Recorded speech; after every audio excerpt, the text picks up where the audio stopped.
First of all, how do you feel about last week's playoff? 打完上周的比赛，其实心情挺复杂的。本来3个 BO 就能结束的比赛，因为一些失误拖到了加赛，但是还好最后大家都稳。How do you feel about last week's playoff? 打完上周的比赛，其实心情挺复杂的。本来3个 BO 就能结束的比赛，因为一些失误拖到了加赛，但是还好最后大家都稳住了。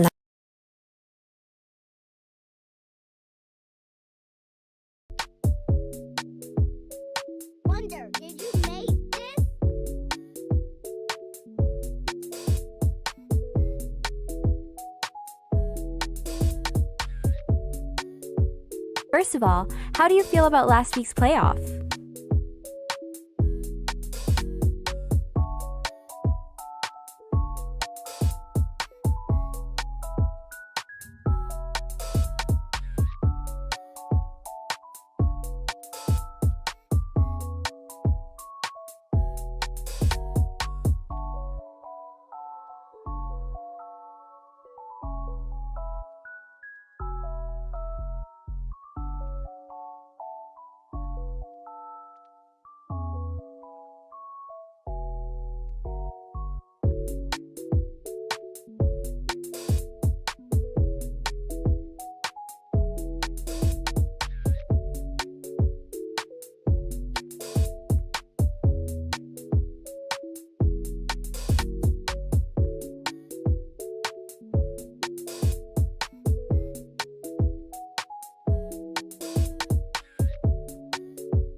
It's fine.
Hi there, everyone. Welcome to the second week of logging. Wonder, did you make this?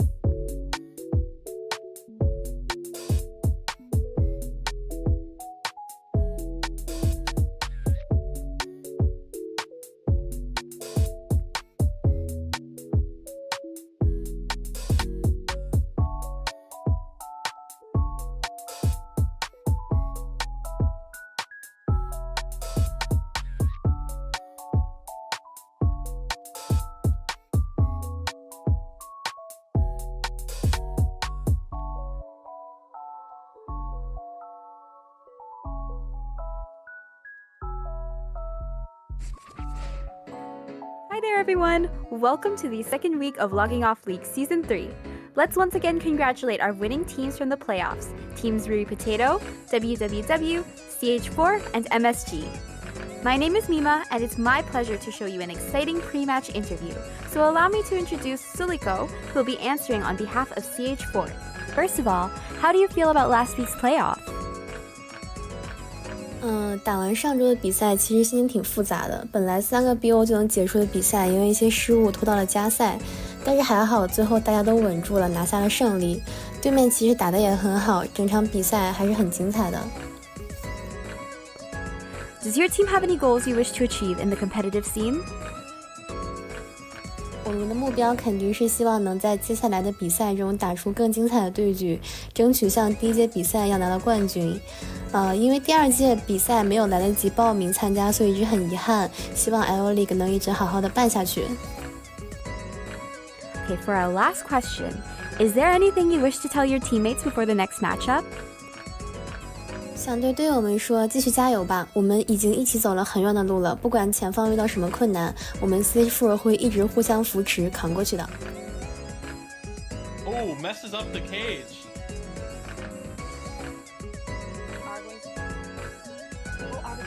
Are we gonna have that cipher pop in time?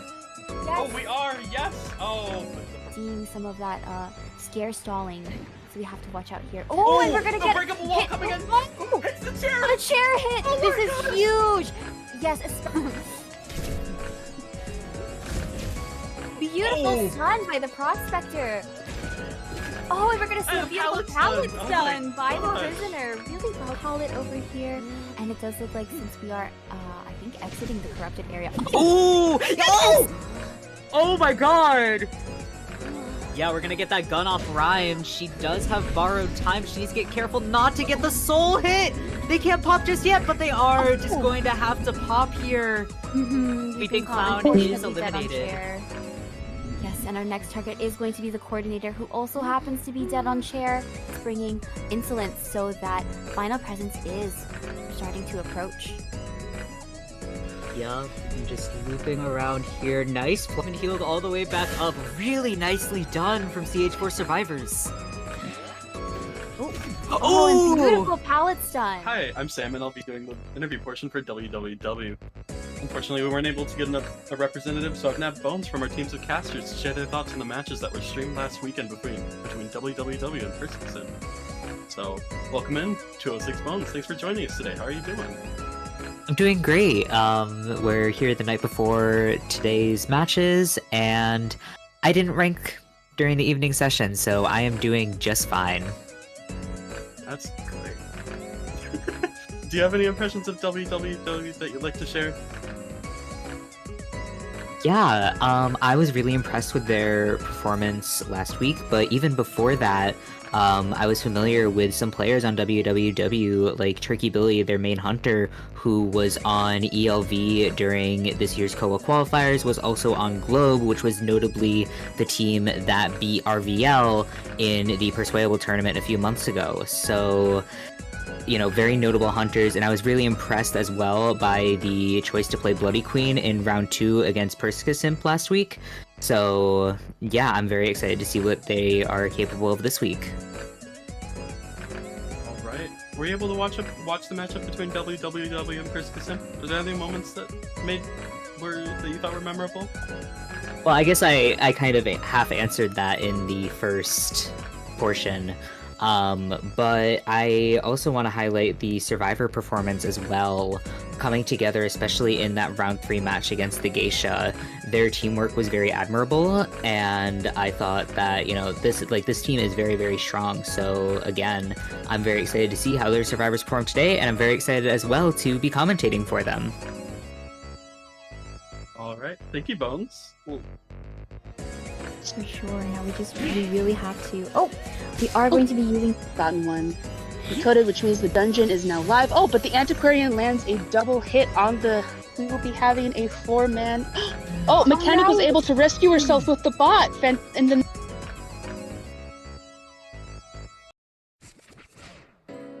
Hi there, everyone. Welcome to the second week of Logging Off League Season 3. Let's once again congratulate our winning teams from the playoffs, Teams Rui Potato, WWW, CH4, and MSG. My name is Mima, and it's my pleasure to show you an exciting pre-match interview. So allow me to introduce Suliko, who will be answering on behalf of CH4. First of all, how do you feel about last week's playoff? 打完上周的比赛，其实心情挺复杂的。本来3个 BO 就能结束的比赛，因为一些失误拖到了加赛，但是还好，最后大家都稳住了，拿下了胜利。对面其实打得也很好，整场比赛还是很精彩的。Does your team have any goals you wish to achieve in the competitive scene? 我们的目标肯定是希望能在接下来的比赛中打出更精彩的对局，争取像第一届比赛一样拿到冠军。因为第2届比赛没有来得及报名参加，所以一直很遗憾。希望 L League 能一直好好的办下去。Okay, for our last question, is there anything you wish to tell your teammates before the next matchup?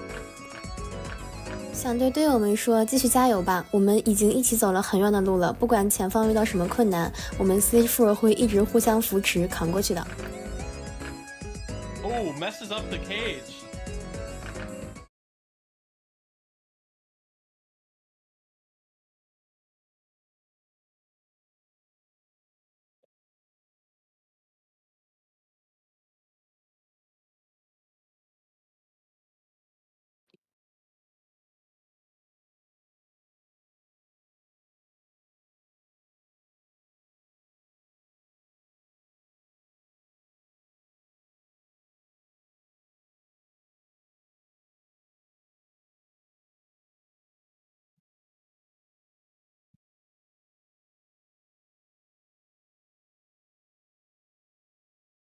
All right, good morning, everybody, or good barely afternoon, depending on your time zone, and welcome to day 4 of Logging Off League Season 3. I'm 206 Bones, joined once again by my co-commentator Zero.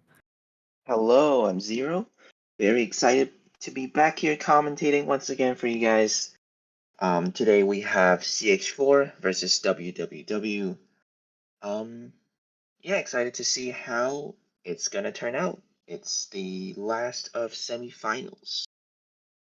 Yes, and I'm very excited to see our second our second finals qualifier yesterday. In case you didn't see, we did have Rui Potatoes versus MSG. Rui Potatoes did take the victory in that match, so we will be seeing them next week. And today we will be deciding, or I guess the teams themselves will play to decide whether CH4 or WWW will be advancing to our finals next week. So very, very exciting.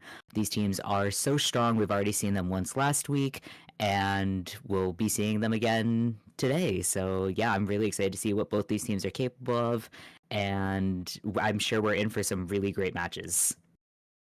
Yeah, I'm just particularly interested in how they're gonna handle the ban picks today, as after the patch we have almost a week and a little bit more time than that to figure out the meta, to figure out the map changes, and just all that strategy changes and all that, right? In past matches, we've seen even just less of operas and ivies in round 2 in favors of something like a Bloody Queen or Rippers of some of that sort. So yeah, excited to see how the meta resolves itself and how these teams like understanding of it as well. So Yeah, I'm definitely excited to see that Hollow Blue nerf obviously still kind of hanging over everybody's head. Ripper, I do believe he did his adjustment went through. Like they nerfed him a little bit this week, or has that oh, not is gone that through yet? uh I'm double checking now. Yeah, we do. Obviously, we have the Hollow Blue nerf. We have the Goat Man. Let's look at all right, combat adjustments. Okay, yes, we do. There's a little bit more of a recovery time. They added like 0.1 second to missing the, I believe, the chip fog. hmm. And the the foggy blade time has been increase. So a slight nerf to our obviously very buffed Ripper. We'll see if that impacts our choices this week. And in today's matches, whether we will be seeing that Ripper again, whether we won't. We definitely saw a lot of Ripper last week, so yeah. We did, yes. But no, there's still a lot of varieties of hunters. Other realistically, other than the Gomen, the Hullablues, and even the Rippers. You know, we've seen Percy being played. We've seen Dream Witches, Axe Boys being played. Not very common Koa hunters, but um, you know, that's what I like about these teams is that there are always special picks from their hunters, surprise picks to throw the other team survivor off. Yeah, we did actually see WWW Mute, I believe it was, who played Undead last week. Obviously, you know, it wasn't it wasn't quite the result that they were hoping for, but you know, maybe we'll see that again and maybe, you know, kind of Yeah, taking those unconventional picks can always be, you know, it's a high risk, but it can be very high reward, especially if it's something that the other team isn't expecting and kind of underestimating as well with that Undead pick having seen that last week, having seen, you know, a little bit underperforming, bringing that Undead out again could be, you know, a little bit yeah, of a we do. surprise, a little bit of a, you know, something unexpected to throw a wrench in the lineup. Definitely. It would be something like GG and Koa where we see Xing'an Wumong just keeps picking Anne and Bonbon in favor of the top four hunters in round one. Mm-hmm. It worked once for him, uh,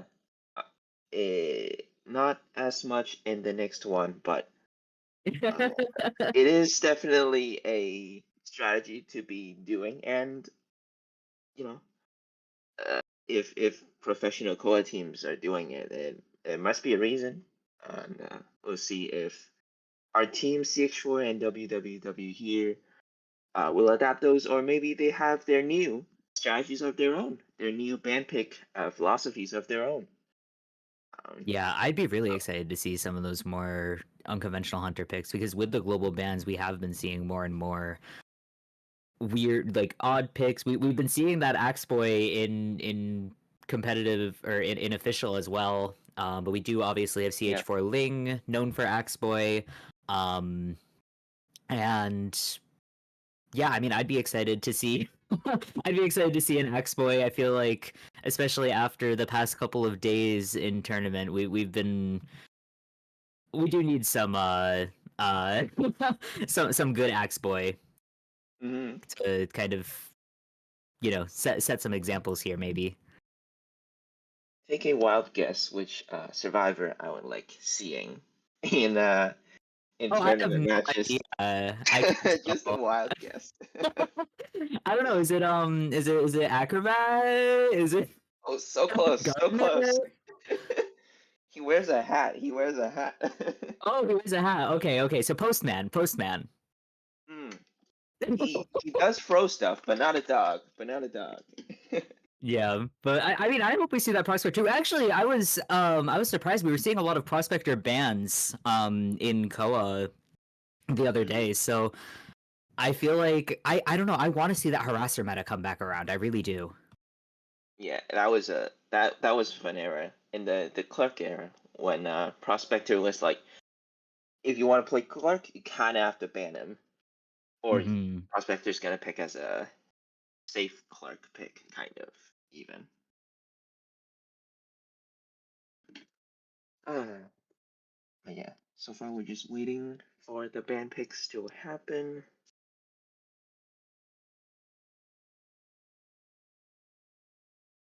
Yeah, it looks like we do have our map ban in. It is going to be Ever Sleeping Ban. So not wanting to see not wanting to see Ever Sleeping Town. It is a very strong map for Goatman. It's a very strong map for Hullabaloo. It's really just, you know, it's a good map for most hunters. It's a very even, I would say. I would say it's a pretty balanced map. So I would say we're probably going to be looking more towards possibly Moonlit, possibly Church, if we're looking for a map to kind of give a team an edge. But it's very open in round one. I feel like, you know, especially if we are going to go with that kind of back, you can go either forwards or backwards here, picking a hunter that's more hard meta or picking a hunter that's not meta at all to try and fill up those global bans with odd picks. So I'm very interested to see what the strategy is going to be going in here. Especially in round one as well, some survivors might not bring borrowed time, and sometimes conventional hunters, as in like older hunters, might take advantage of that, of not having borrowed time. Like as we see again with GG with the Anpeg, round one Anpeg, or just regular Soul Weaver Ripper pick even maybe. Like they can definitely take advantage of not having borrowed time on survivor side and just still get a 3K, 4K, and that is really good, right? As, Hula Goatman is not used round one, but they still get a decent amount of points round one uh, with a special hunter pick and all that. It seems like Church is picked. So, Church small map, I'd say it's an even map. I'd say the terrain is like quite unfavorable of hunters sometimes just because there's just flat ground. There are a lot of pallets and windows, but I'd say Goatman and Hula isn't really particularly afraid of those if the cages are placed well, if the clones are played well. But it's also good for survivors because it's such a small map. The ciphers are so close to each other. The coding is going to be really, really fast for the survivors, and getting a tie from that is quite easy if they manage to get all ciphers pumped. Yeah, and on the flip side as well, the because it's such a small map, hunters like Goatman, Hullabaloo, it's a lot easier for them to kind of get from gate to gate, making that end game camp very strong.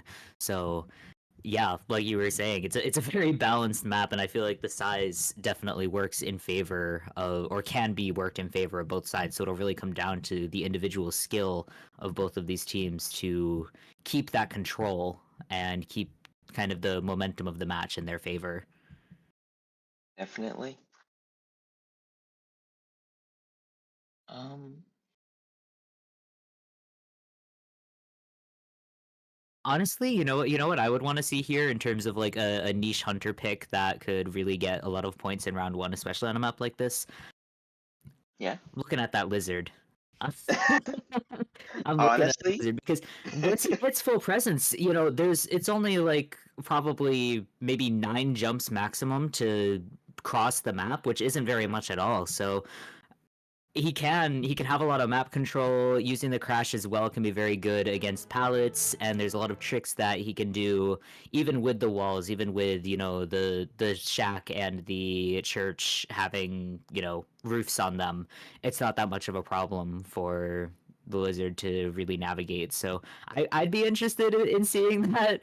It's definitely a risky pick because he's very, I would say he's very accuracy based, and so he comes down to just being very precise on the hunter side. He's not like presence based necessarily. I mean, he is presence based, but like he's very much like you have to be good at lizard in order to be able to utilize lizard. So niche pick, risky pick, but it would be fun. I always love seeing lizard. it would be a fun pick indeed. I believe we've seen lizard picks from Dong X. Just Yes. Dong is kind of experimenting with him a little bit. Not even experimenting. He used him quite a bit in previous IVLs. Yeah, and he And was at like a honestly, moment last year for KOA 7 qualifiers. yeah, and honestly, it's not bad. The results isn't bad because once he has his first presence slam, harassment doesn't really do much. Because if your slam is accurate enough, well, survivors can't really do anything against it. You can fly it once, but after that, it's almost a guarantee hit. Like no harassment realistically can make a survivor be safe with that. So definitely could be a pick, a very fun pick as well. I don't get to see a lot of lizards in competitive besides Yeah. Dong X playing him. The one competitive lizard that I remember very well is Molly Fantasy, who was on some non-professional teams. I think he was on Juicy Pro in KOA 7 and then TP in KOA 8 qualifiers. And in KOA 7, just every round one was a lizard pick. Every single round one. It didn't go well. It didn't go well, but I respected the grind. He came back this year, came back with the Meta Hunters as well as the Lizard, and just did very, very well. So I feel like Lizard like he can be a very consistent tie hunter. So because of that map control and because of that kind of late game ability, but yeah, we'll see. But getting into our round one ban picks, looks like we've got Mechanic and Gravekeeper as our first two bans. Yeah, so Mechanic Ban, I think, is just probably gonna pick a Hullabaloo or Goatman, judging on the mech ban. Gravekeeper, Grave is probably the best rescuer, followed by First Officer. Oh, we see the First Officer banned as well, because Puppet and Magician is picked. Puppet pick, pretty solid. Magician pick, kind of more special pick. You don't really see that in Koa, but obviously Magician got his buff recently, and today we're gonna see it in action to see if it compares to can compete against the Goatman and Hola with his speed boost that gain with deploying the stick, and if the illusion is broken. Followed up, we're gonna see a Seer ban and a Knife pick and Psychologist pick. I'd say pretty solid, pretty there's rescue, there's kiting. I pay all around pretty good comp. What do you think? Yeah, it's definitely very well rounded and a lot of very strong containment characters as well. And I definitely want to highlight as well. We've got our first three picks will be global banned in future rounds. So Psychologist is the only survivor on this lineup that we'll be able to see again, which I think is definitely a very good choice for WWW survivors. It's WWW survivors, CH4 Hunter. And for WWW, being able to preserve that psychologist for later rounds will be very strong because she is, she just takes 3 hits. She's very simple. All you have to do is just raw kite and continue, and she can just tank 3 hits like it's nobody's business. So having her, especially in place of that seer, and being able to come back for future rounds is very strong. And we will be seeing that hunter pick. Looks like it is going to be that hullabaloo. And yeah, again, it is a very tanky team. We do have, Puppeteer can take multiple hits, Psychologist can take multiple hits.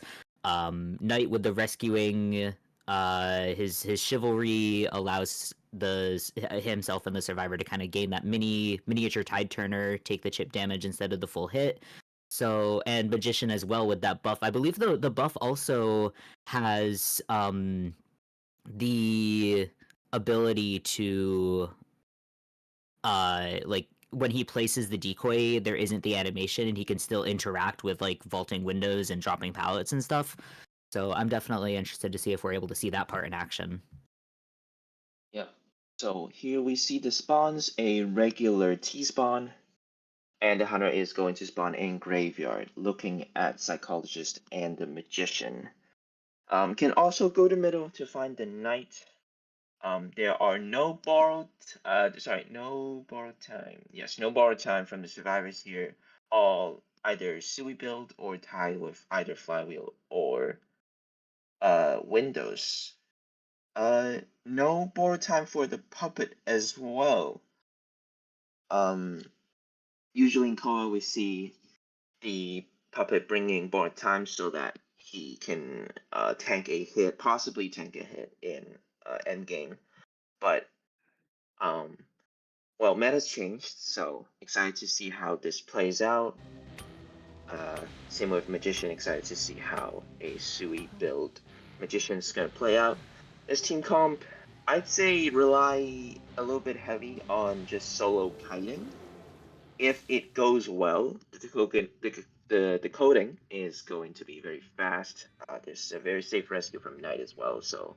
But if it cuts short, it might be a little bit difficult for them. But they do have a psychologist for for the extra health, for the extra heal. So going into the match, we are Hullabaloo is heading straight for the psychologist. Doesn't see her yet. Starts to see track, start to chase. No clone yet. Peeper is brought from the hunter. One hit. Peeper down. Psychologist forced to transition out. Might be a double hit here. One hit already down for the psychologist. And maybe even one more bomb. This are very early hits and very early bombs. They pounced them, however. But I'd still say this kite, it needs to last a little bit longer if survivors want to get the tie. Yeah, it was definitely good that Psychologist, is Psychologist able to take that first hit and extend her kite for a little bit longer. Cypher is approaching around halfway through. We're going to get the white bomb on Psychologist, and ooh, missing the hit there. Still able to dodge the area. Very well done from Psychologist, extending that kite just a little bit longer, but we do have the double bomb here with the clone, and she is going to go straight down. So that is a pretty fast first down, and she did still take 3 hits, gave Hullabaloo a little bit more presence. Hullabaloo actually did not bring insolence. It looks like Hullabaloo brought detention, so we have a trump card detention Hullabaloo. That's a little bit rare. Usually Hullabaloos bring insolence, but doesn't matter because we got those first 3 hits on Psychologist to get a good start on presence. Yeah, maybe that's the strategy. Oh, might be a flywheel misclick or a clone prediction from the knight here, but still fine. Prediction gets the first one right. Oh, he is unable to use the rescue when he's in the red zone, but nonetheless, still a free rescue from the knight. Absolutely well done. No full which means no full presence for the Hula yet, unless he decides to hit the Psych again, which he doesn't seem to be. Psych is just gonna die in a corner, just normal stuff going on for the survivors. Ciphers aren't that slow, as I mentioned before. Red Church's small map ciphers are really quick. And you notice how there's no abnormal for the hunter as well, so ciphers are going to be really quick. One more peeper down, doesn't seem to see the puppet. Puppet might be just going in for the free rescue. And a rescue does happen. Does he get a hit on puppet? He can't use the puppet. Yep, a half health for the puppet. Psychologist stuck in a corner. Should go down to the full presence Hula soon. Oh, ooh, really able to dodge nicely a hit. done. Just hanging in there for a little bit longer, but goes down with just the last bomb. Yeah, Psychologist, honestly, really good job dodging the clone as well around that pallet. But unfortunately, she will be sent back to the manor here. We've got 2 ciphers remaining, both well on their way. Like you were saying, Zero, we've got Red Church, very fast cipher rush. And heading towards the shack, it looks like we are going to drop a peeper just to camp that cipher here in the middle. But it does look like we see the cipher shaking over on, I believe that is Magician. Yes, so we will be seeing that Magician buff coming in here. Got the blood trail up into the breakable walls. Is this area set up? I guess we will find out soon. But white bomb on, and Magician will be taking the kite here.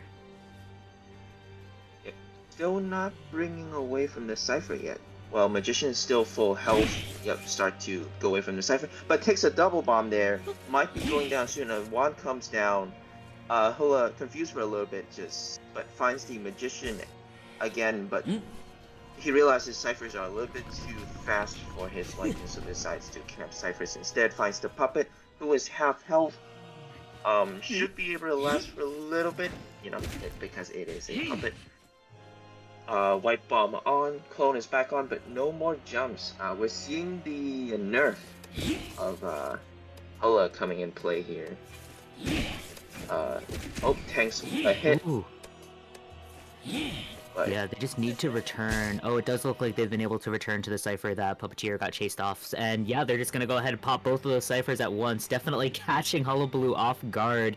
No survivors at a gate just yet, but they were fairly close to the opposite gate. Unfortunately, Puppeteer, no borrowed time, will be going down right away. And we do have detention on Hullabaloo, so Knight does have full health here.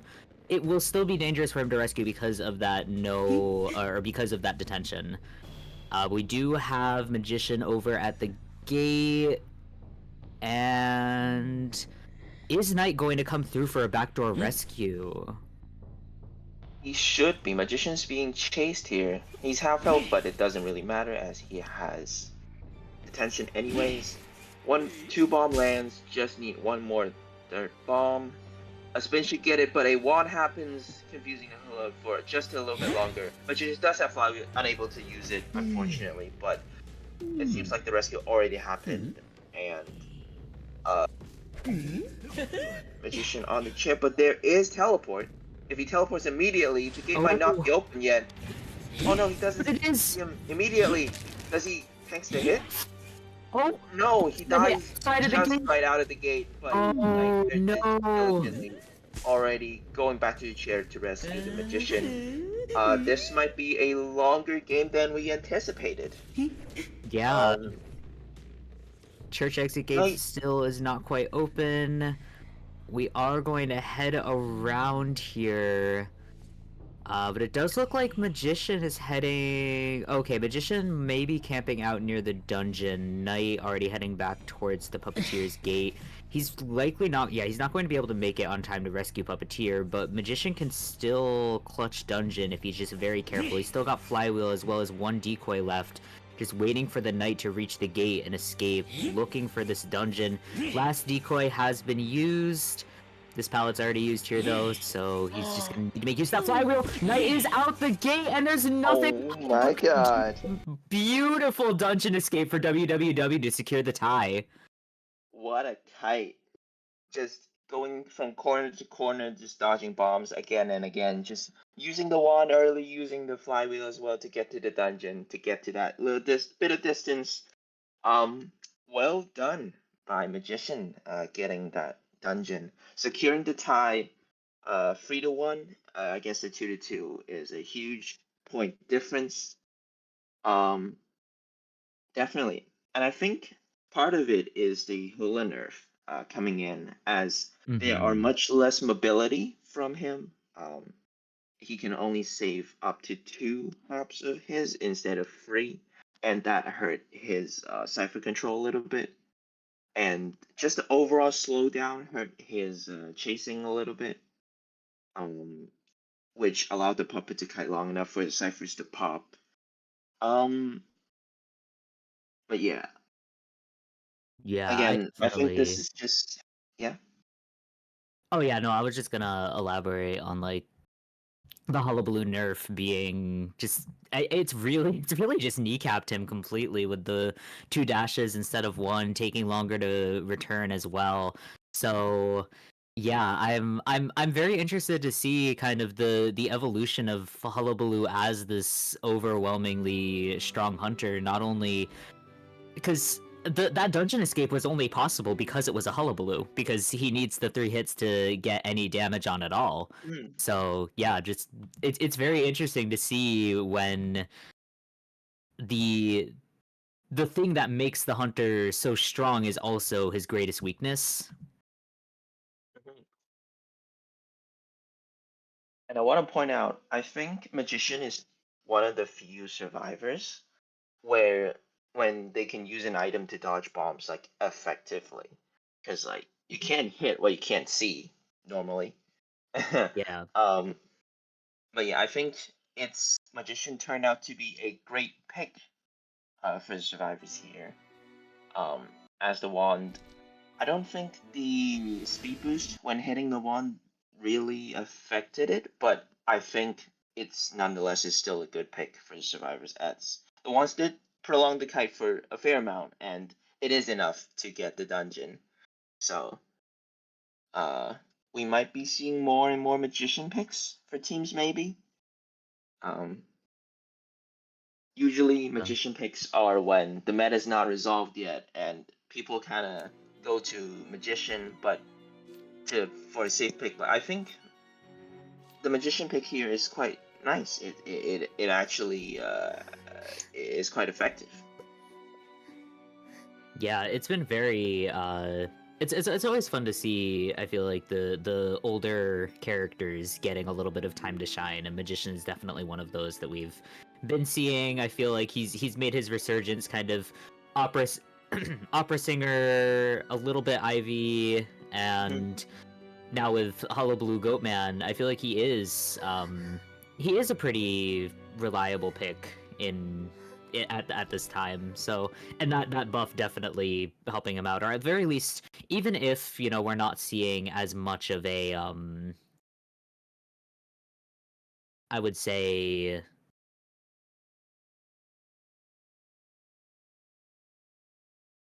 Actually, I don't know what I was going to say. It's all right. Completely lost that train of thought. I am a little bit tired today. I did ruin my sleep schedule a little bit to watch Koa live. So I see. I'm slightly I would dead. like to add, I've got my energy drink here. I'm recharging. no, I would like to add, like, Magician is a disposable pick as well, right? So, Mhm. you chuck it in the round one pick. If it really doesn't matter if it's round one banned. It's good against the top 400s, and you don't really need them. There are stronger survivors as well, right? As psychologists, they are able to save it for round two, for WWW survivors. So, over a great ban pick. Yeah, I I also think want to they're point out that with. yeah. Oh, sorry. No, I think in endgame their plan was to get one out to begin with, as they were Mhm. basically sacrificing the knight in middle, when Puppet got shared, and just have Magician open the gate. Same when Magician was shared and just have Puppet open the gate. I think their plan was to have get one out to begin with, but Dungeon happened to be in top broken, and Magician happened to be able to hide long enough for the knight to rotate all the way around to back gate, and kite long enough. Um, yeah, for the knight to get out of the gate and get the dungeon open. So great planning from WW survivors. Uh, yeah, very well played. Yeah, and it's always very exciting to see when the team bringing all of the no borrowed time, being very very bold with that, and still it paid off. It absolutely paid off, and having the expectation of let's just get one out, rely on our hunter to get the 4-man elimination, or 3-man elimination. Worst case scenario, we'll just tie round one and then head into round two with even ground. But being able to secure a tie makes things a lot less stressful for WWW Hunter coming into the second half of round one, because you don't now the pressure is off. You don't have to get the 4-man elimination if you want to look at winning round one. You can kind of slow down, focus more on getting a tie, worst case scenario, and hoping for 3K 4K, to get more points on the board. And CH4 survivors, they do need to the it's still tie. A tie is a tie is a tie, but looking for more escapes, always looking for more eliminations, always is the way to go, especially getting as many points as you can round one, and before we start getting into the hunter bans, before we start getting into more global bans, the floor is open. Definitely. I do agree the pressure is a little bit on CX4 right now. Their strategy might have to be more aggressive on trying to get the tie.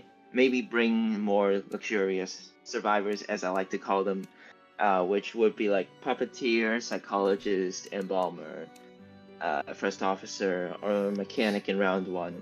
Just try to bring them all out, try to secure the tie so that the round one advantage or disadvantage for teams doesn't happen.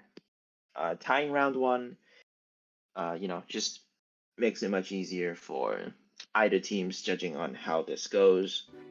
Um, with the hunter nerfs, um, I definitely see a lot more freeman escapes from the survivor side. Um, Mm-hmm. it's definitely rare, but it's definitely more happening more and more. Um, if the survivors are able to just play extremely well, and if the hunters slip up, miss a cage, miss a double surprise clone, it might happen. So we'll see how CH4 survivors will deal with this situation here. Yeah. And I feel like with if we're looking at, we could be looking at a Hullabaloo and a second Hullabaloo pick in the second half for WWW Hunter, but I feel like Hullabaloo as well as Goatman a little bit. Both of them are hunters where survivors have been learning to exploit, I feel like, the sort of unreliabilities of their kit. So Hullabaloo not being able to deal any damage until he gets 3 hits, Goatman by default dealing only half a hit of damage, and survivors have been able to kind of use this to their advantage and get bolder and bolder, kind of knowing how the hunter works, knowing the hunter cooldowns, and using that to their advantage. So I'm very excited to see if any of that ends up coming into play for CH4 survivors, keeping that in mind. But we are going to get into our second half ban picks and first officer, as well as that mechanic once again in ban jail here. Yeah, mechanic, I feel like should be permaban. Whenever I see a mech not banned and picked, it's usually a very, very, I wouldn't say easy, but definitely easier tie for the survivor side. So especially I on think pretty Church. solid bans, yeah. Yes, definitely small map. We are going to see the Knight and Antiquarian pick. Antiquarian just quite excellent against the Goatman and Ahola if played well. Knight, just a solid rescuer after first officer. Airplane is banned. Great for kiting a Goatman and Ahola as well, just to gain that distance with his jetpack. Faster coding as well. Survivors return with a puppeteer pick. Seer ban. I think that happened last round as well, and a dancer pick. We are seeing a lot of dancer picks. Personally, in round one, I think just to specifically just to counter the Hola and Goatman. Yeah. Her soul boxes can guarantee just the hunter has to break the soul boxes, and that is basically guaranteed time. And in a small map like Church, guaranteed kiting time is just always awesome. Yeah, I'm very excited to see if we are able to get even a pallet stun out of those boxes and kind of forcing the hunter into the pallet to break them. But Church in general just has so many good areas for Dancer to be able to set up her boxes and just kind of section off an entire kiting area for herself or for her teammates. I always love seeing Dancer support. She was I feel like she was bigger in comp a little bit ago. I'm hoping that she kind of makes her way back into the main lineups for professional tournament, but it's always fun to see her here as well. But we will be seeing that Goatman from WWW Hunter. And I feel like again we do have a very strong team comp from the survivors. We've got that Knight. Antiquarian obviously is just so strong of a character. Puppeteer is well able to take a lot of hits, and Dancer with the support potential as well as the kiting potential. But it will come down to the accuracy of the Goatman being able to land those cages, being able to conserve that resentment for until he gets full presence and is able to kind of keep it up. Definitely, I think it comes down to how the survivors and hunter interact. Because Antiquarian and Goatman, either you get the hit or you don't. You get smacked by Antiquarian and you lose the cage. So definitely depends on how they play out. We are going to see three tides from the survivor side. Knight, the rescuer, bringing borrowed time. The others having windows, while Antiquarian having flywheel. This is WW Hunting versus CH4 Surviving, I believe. This is Zero. Yep. Hosting with Bones here. Excited to see how this match will play out. Yes, and we are standing with a tie in the first half of round 1, so it really is still anybody's game.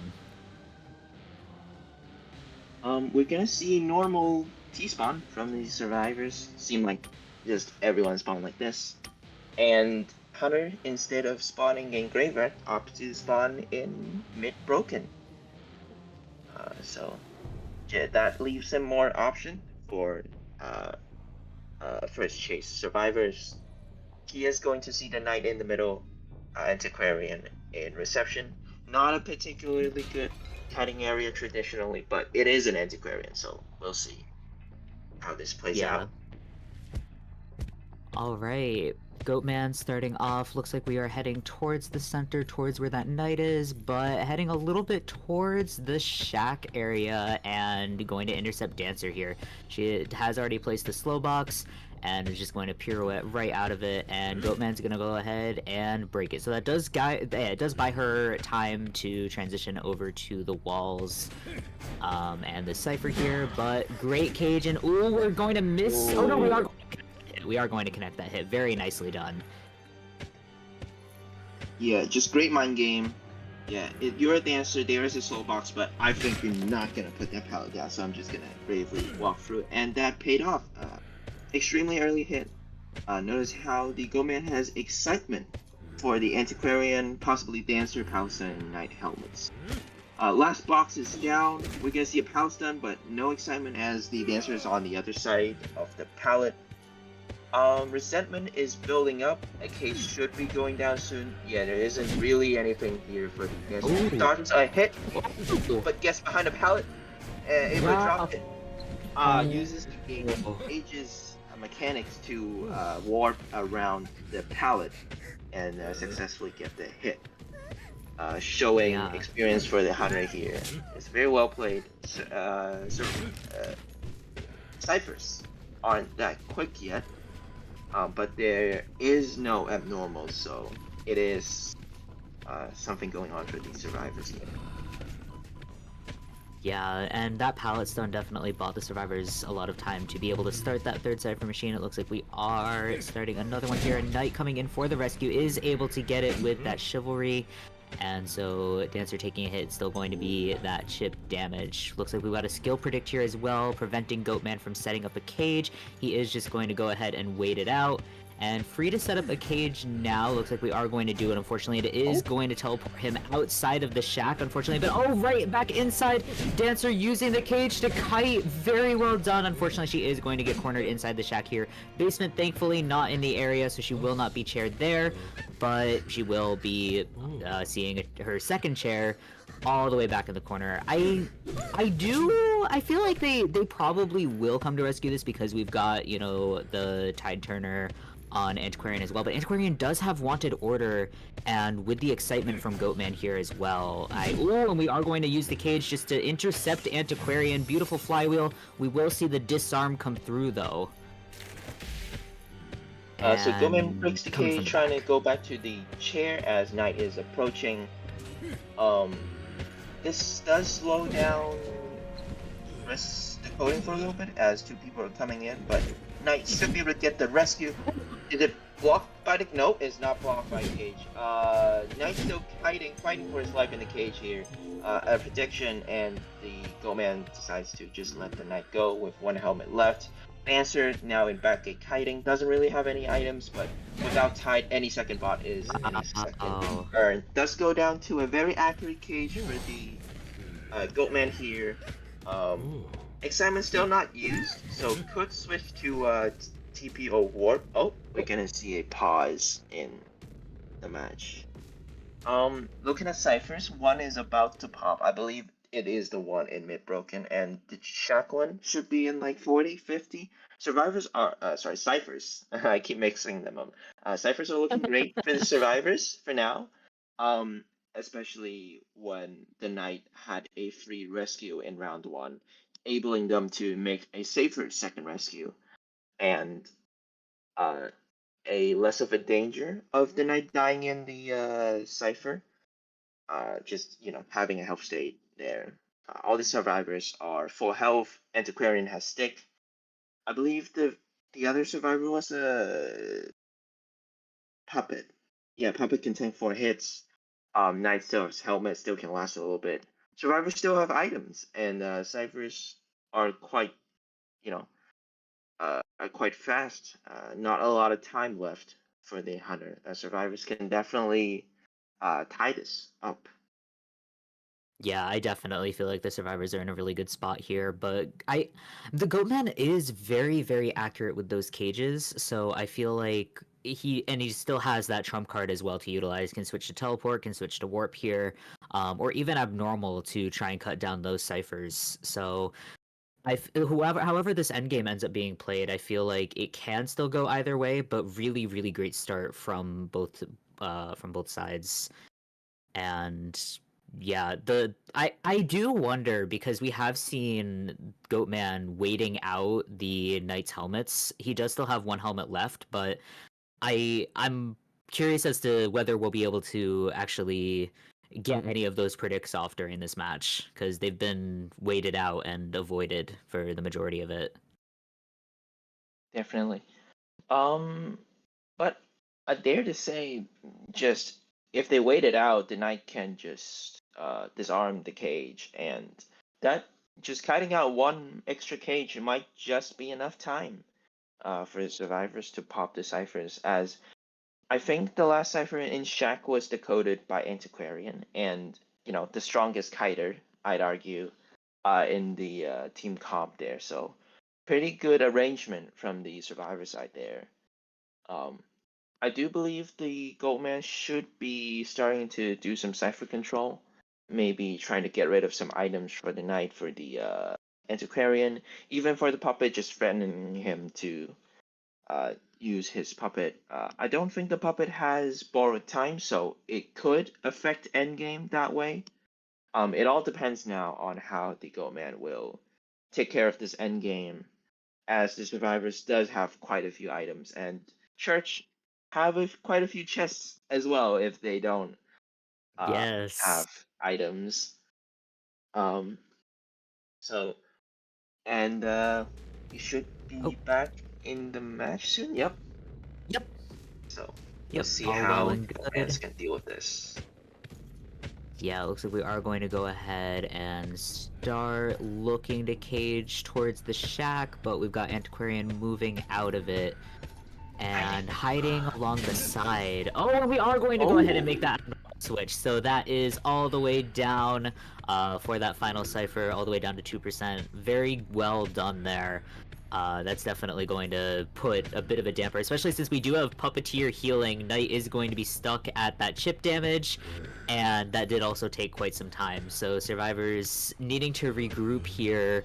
Goatman just looking for that next target. Great hiding from the Antiquarian. It looks like Knight's actually going to take this next kite. Nicely done with the attack prediction. Oh no, but still gets hit in the cage, unable to use the second prediction. 4 seconds isn't enough. Knight might go down here. Just very confusing stuff happening here.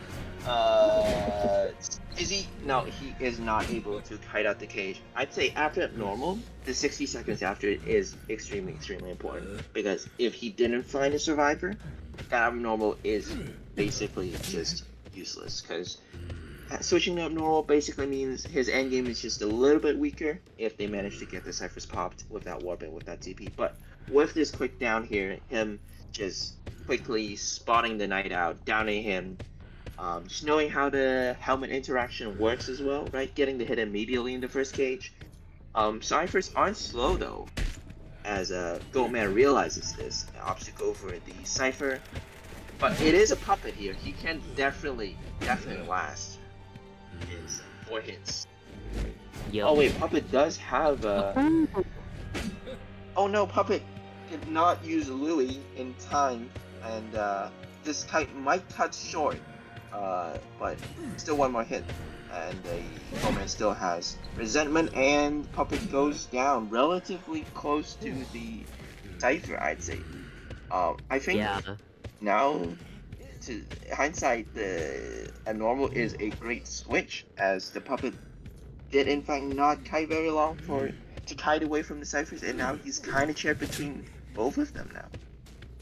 Yeah, Puppeteer, I feel like he's very hit or miss, literally, especially against Goatman, he's not able to, because of the chip damage from the puppet and then immediately taking the hit inside the cage, not able to puppet again can definitely be a big risk, but we are able to get the rescue on him.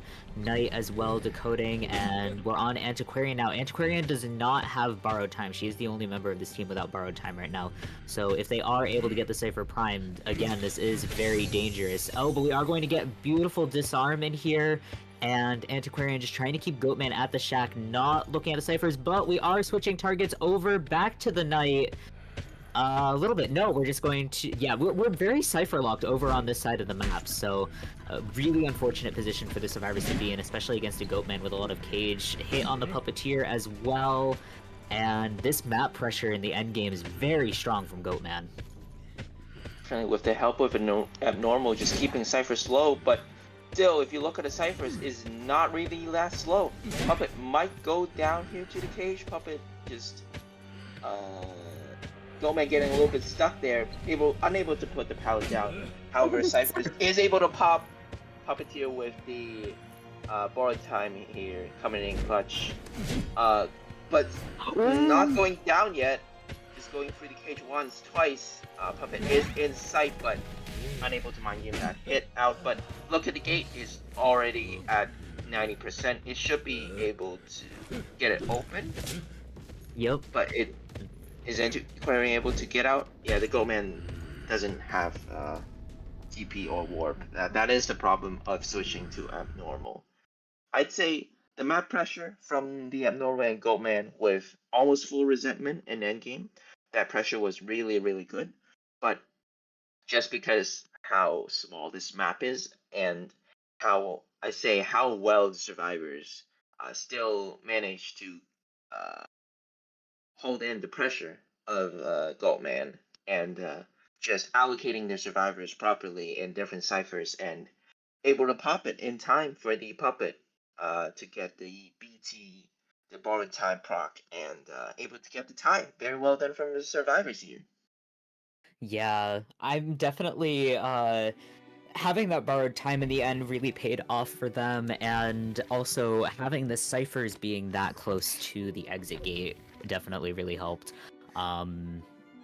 And also, obviously, having the Abnormal in endgame, not having any warp, no teleport, and just barely not enough cage and not fast enough with the caging to be able to cut off that exit gate. But yeah, that is going to tie us up for round one with 2 ties. So 2-2, 2-2. We are completely tied heading out of round one. But going into round two, obviously, we will have our global bans. No Hullabaloo for CH4 Hunter, no Goatman for WWW Hunter, and yeah, I feel like with we also have Knight off the table and Puppeteer off the table for both teams, so that'll be interesting, especially since that Puppeteer was very well played, especially from CH4 survivors in that last round. So yeah, I'm very excited to kind of see how they adjust to that and what we're going to see. Psychologist still open in terms of having those tankier characters. We'll see if Mercenary can escape the ban jail. Something I do want to point out that I was going to point out earlier, but I feel like it's even more relevant now, is that we still have most of our rescuers. The only rescuer that we've taken off the table is Knight. So we've still got First Officer, still got Gravekeeper open for round 2, round 3 at this point. So yeah, definitely interested to see if we're able to kind of get any of those rescuers out of ban jail before they are put there. Yeah, definitely they are considerations to be had when ban picking in round 2.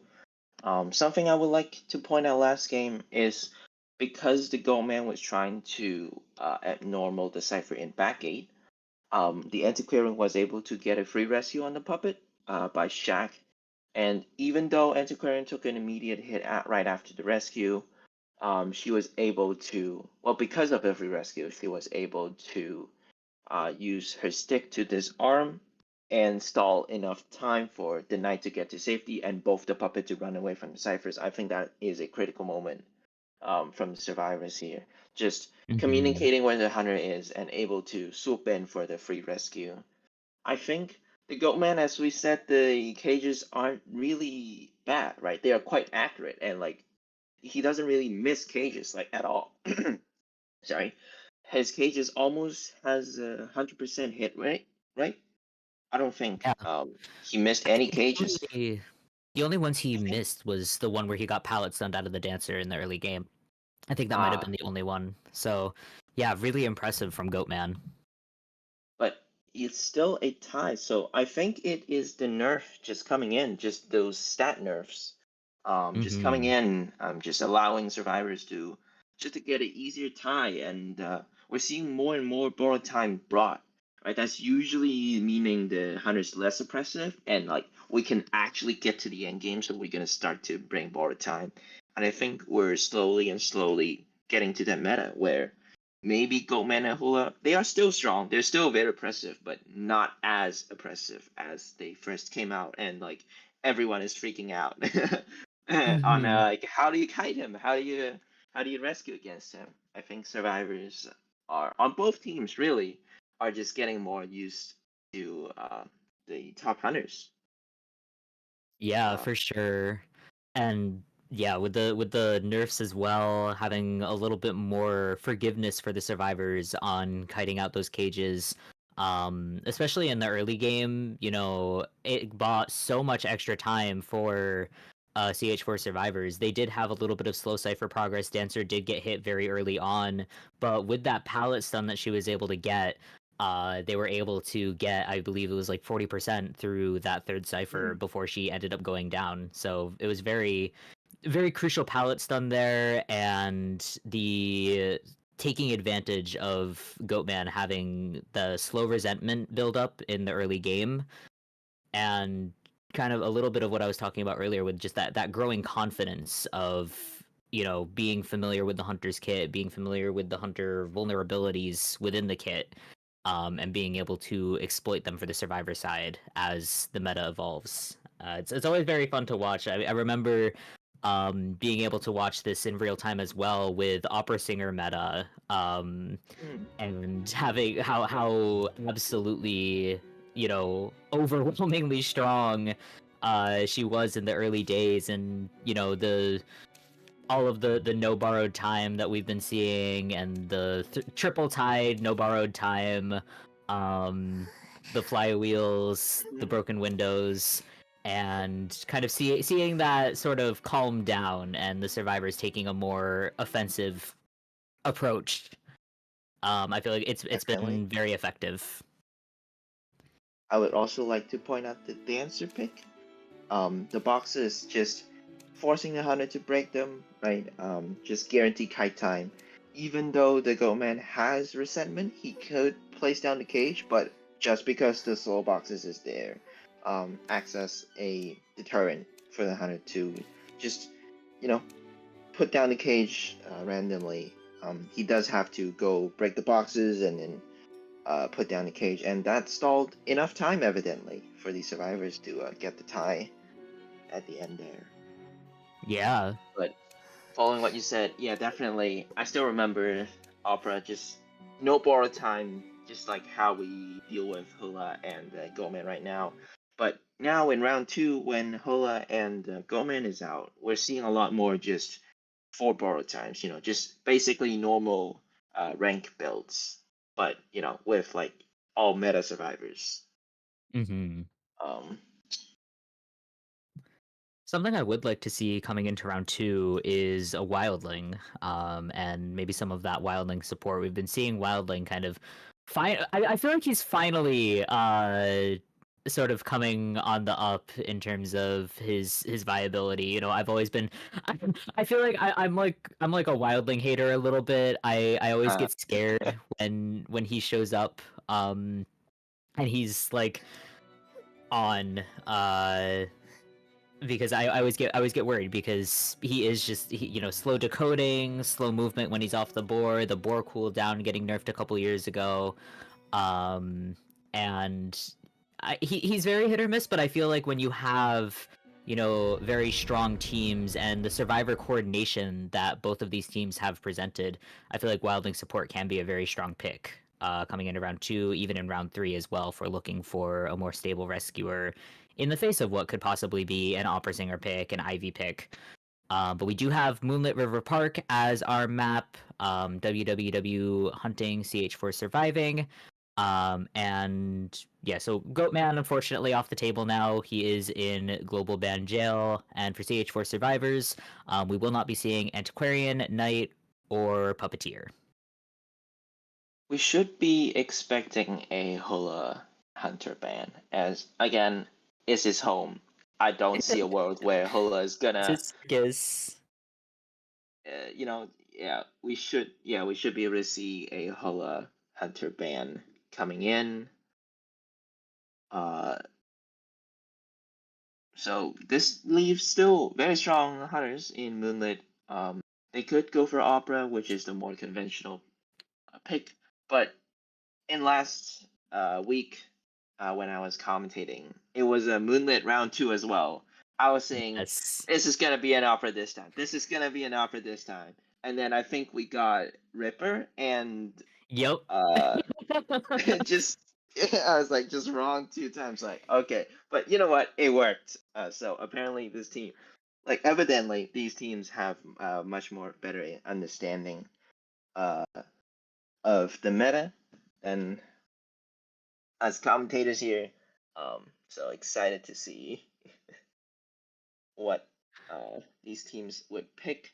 We're going to see a coordinator and a seer ban, and Ooh. survivors reply with a journalist, not a very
Yeah, we've got the Toy Merchant coming in as our third pick. I hope Mima's watching right now, because I know she's been looking for that Toy Merchant.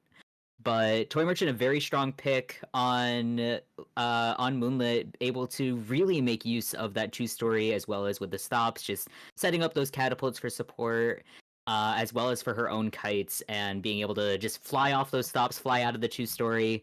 I'm very excited to see how she's utilized. We've been seeing less and less of her, I feel like.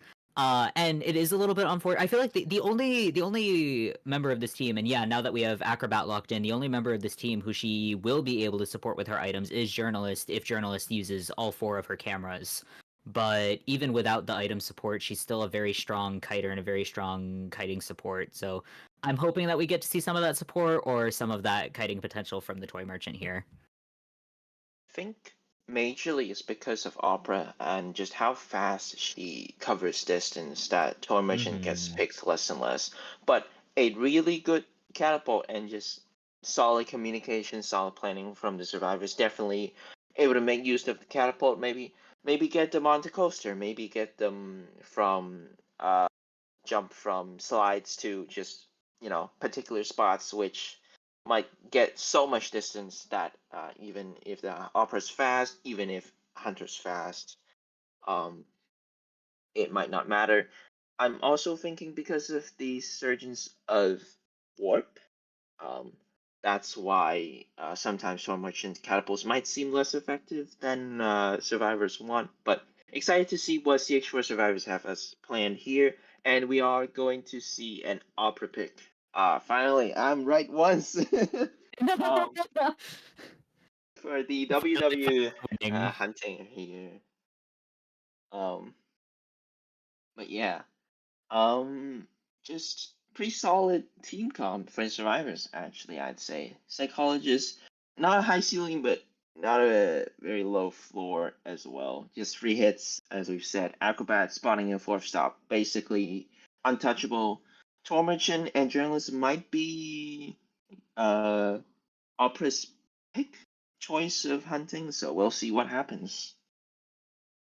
Yeah, it looks like we are going to give journalists that more vulnerable spawn on the bridge.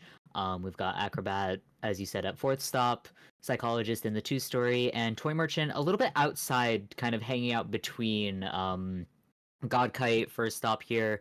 I would say she's definitely looking to set up some support near that second stop, possibly for Psychologist, if and when Psychologist ends up taking that first chase. I would say Opera Singer probably going to go for Psychologist here, even with the stronger area, because Acrobat is just so strong at that fourth stop. But we could see, I mean, Opera Singer does have a little bit of equipment to deal with Acrobat looping around fourth stop. She does have the double back shadow ability, so we could see potentially, you know, a little bit of a daring choice going to fourth stop, allowing that Acrobat to, you know, possibly get some very strong bombs in. But, you know, Acrobats can always be mind games, so it is possible that, you know, we will see, because we did see that in Koa yesterday, the day before, where Acrobat just was not able to get any of those bombs off at that fourth stop. So anything can happen. But heading into the first half of round 2 here, we've got WWW hunting, CH4 surviving. I'm Bones here with my co-commentator Zero, and right now we are all tied up. So it is anyone's game. We have no leads set so far. Best of luck to both teams. Good luck indeed. It's basically round 1 again. There's no point lead. So, coming into the match, Opera is going to find the Acrobat. Ooh, opting for a more adventurous chase very quickly from the Opera here, already getting close to the Acrobat. But it is an Acrobat in fourth stop, so we'll have to see how Acrobat deals with this. Leaves the pallet open. Acrobat opts to not go for the fourth stop at all because clones are still there. This is a quite strong area. These pallets are almost, you have to break them. Nope. We're gonna see a vault from the Acrobat here and a bomb trying to get to the next pallet, but a hit happened here very quickly from the Hunter side here. But again, this spot, Hunter should be needing to break a pallet. Yeah, so Acrobat should be able to transition away from here. Has 2 more bombs. Misses a dash, unfortunately, so the dash is going into cooldown here, allowing just a little bit more breathing room for the Acrobat here. Blink happens, but misses. Flywheel comes in. A vault and a vault back from the Opera as well managed to get the hit. It's a little bit delayed from the blink, but basically a blink hit. It's a little bit more extra steps, but basically blink hit from the Hunter here. Yeah, every second is valuable, though. It looks like that first cipher will be popping very shortly. Yep, we are able to get that first cipher popped, and a second cipher as well, almost. So, yeah, very good first kite there. It was also good that we were able to force out the blink, and we did take the hit for Psychologist through that pallet. So, a hit there, and it looks like we do have journalists coming in for the rescue, sending out the rescue doll, and the rescue doll will be able to get that the Orphe rescue. And so we do have Tide Turner in play. Acrobat heading into the 2-story and is just going to take a hit. Unable to really kite. It is an Opera after all, but just probably opting to die in a corner. Finds the... Oh, that's the Acrobat. Did not opt to die upstairs. Opted to die outside instead. There is a basement opportunity, but for Opera, it might even be better just to camp outside.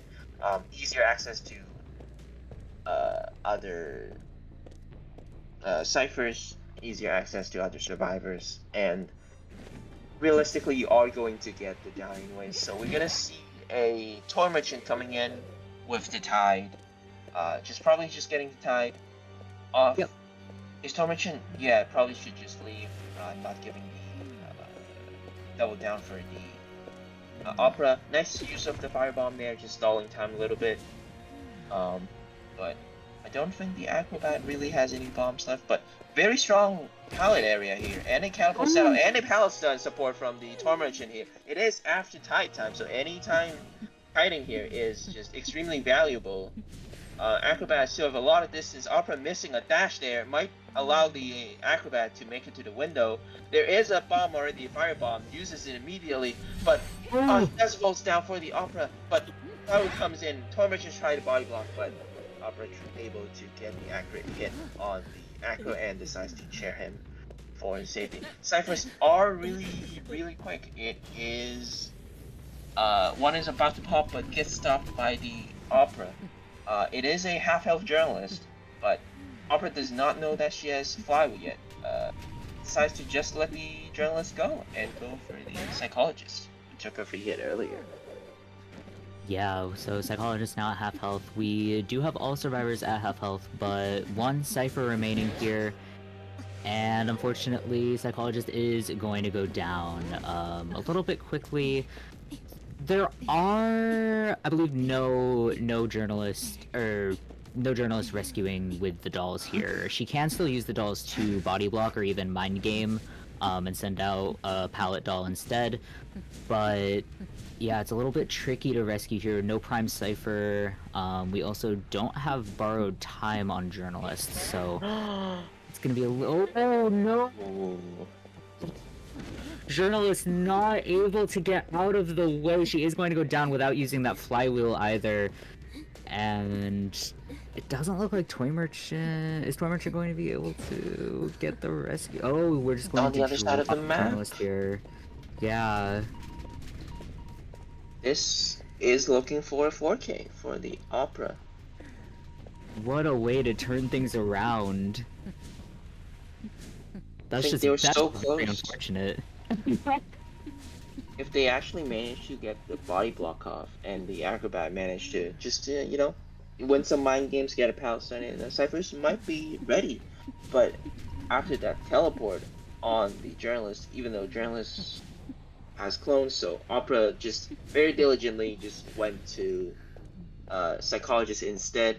But I like to point out how crucial the hit on the psychologist in early game is, which did not allow her to run away from the ciphers, and that caused long-term problems, and evidently shown here is looking like a 4K.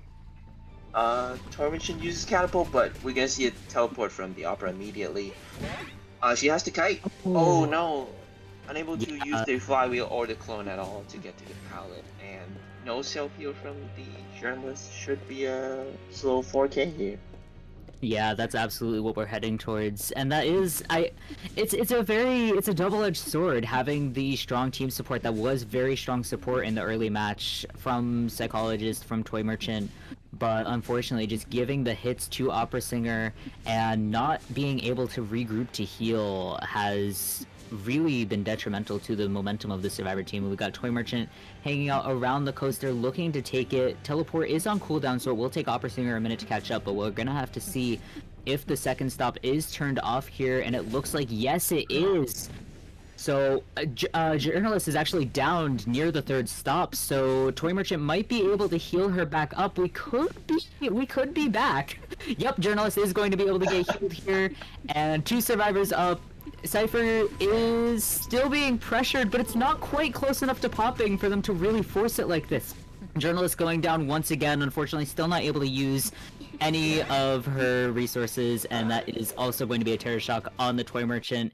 And yep, that is going to be the 4K that we were looking for. So yeah, very well played in the early game from CH4 Survivors. Unfortunately, just a little too many body blocks in early game, not quite able to keep the Acrobat alive for long enough, and that Cypher pressure just disintegrated before our eyes. But so well played by Opera Singer, bringing that back around in the end game. Yeah, this just shows Opera, even though we might seeing some tie games from Opera happening in comp, but she is still definitely a strong hunter. Just any chance you give her, she would be able to snowball that into a 4K just easily, just like that. Right? In after Acrobat got sent back to the manor, ciphers were really close.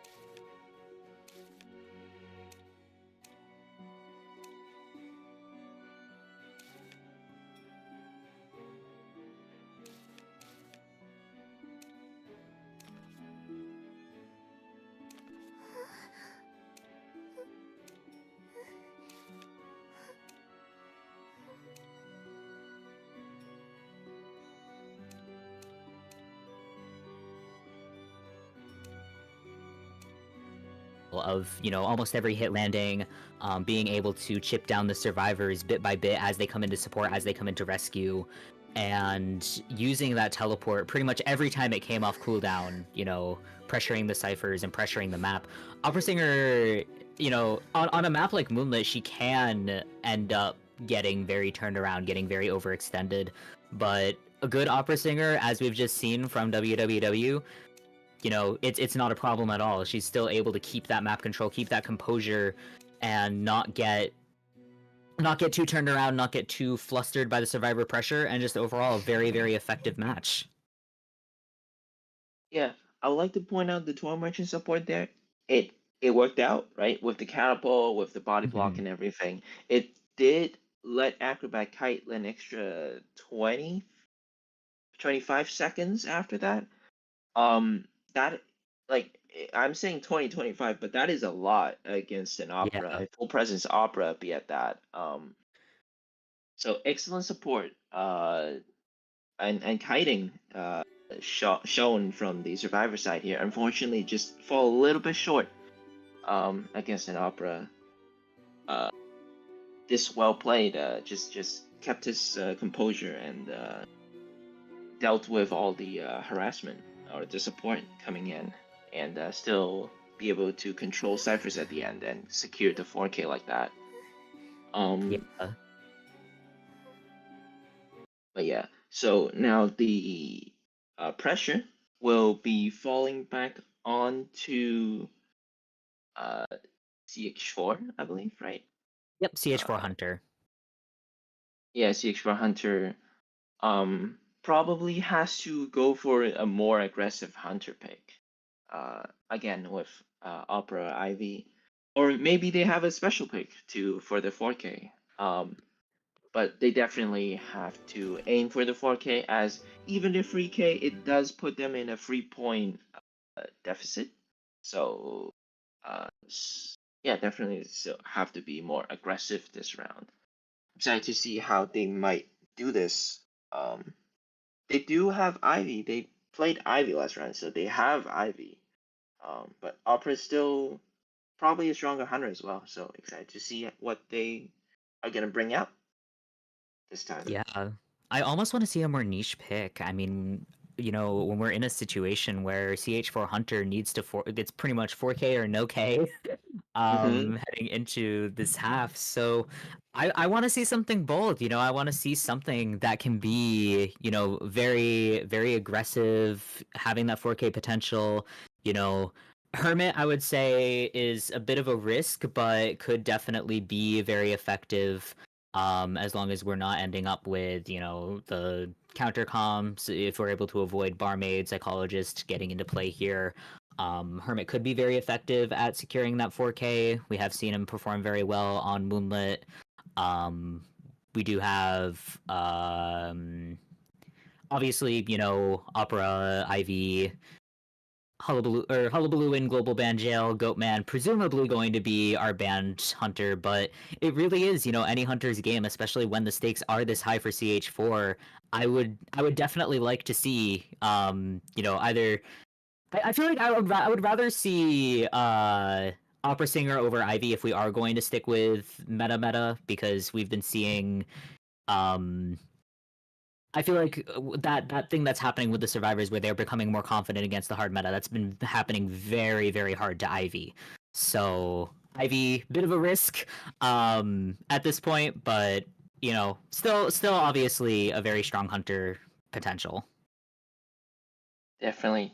So going into the band picks here, we are going to see Hullabaloo, Global Man, and followed by a Goatman Hunter Band, which is just normal bands happening. We are going to see Antiquarian and Novelist.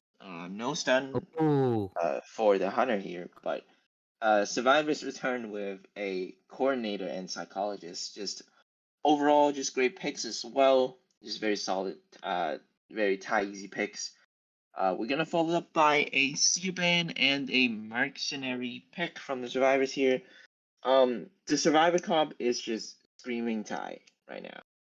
yeah. I think it's very obvious that they just wanted a tie. Fourth could even be something like an Embalmer, or just get a little bit of harassment in there just so that if things go wrong, there is still a chance. Nope, we're going to see a acrobat ban. Is there an acrobat? Yep, I think that's acrobat ban patient pick. So I honestly I feel like we may be seeing a gamekeeper here. With that novelist ban, I feel like we're looking a little bit at gamekeeper. We could also be seeing Bloody Queen. But novelist, we've been seeing a lot of novelist bans lately. Which honestly I'm not too surprised about. It is a little bit disappointing. I am a novelist main right now, so I like to see Novelist get played, but he is very strong, especially against any hunter that has kind of skills that you can gain a lot of distance against.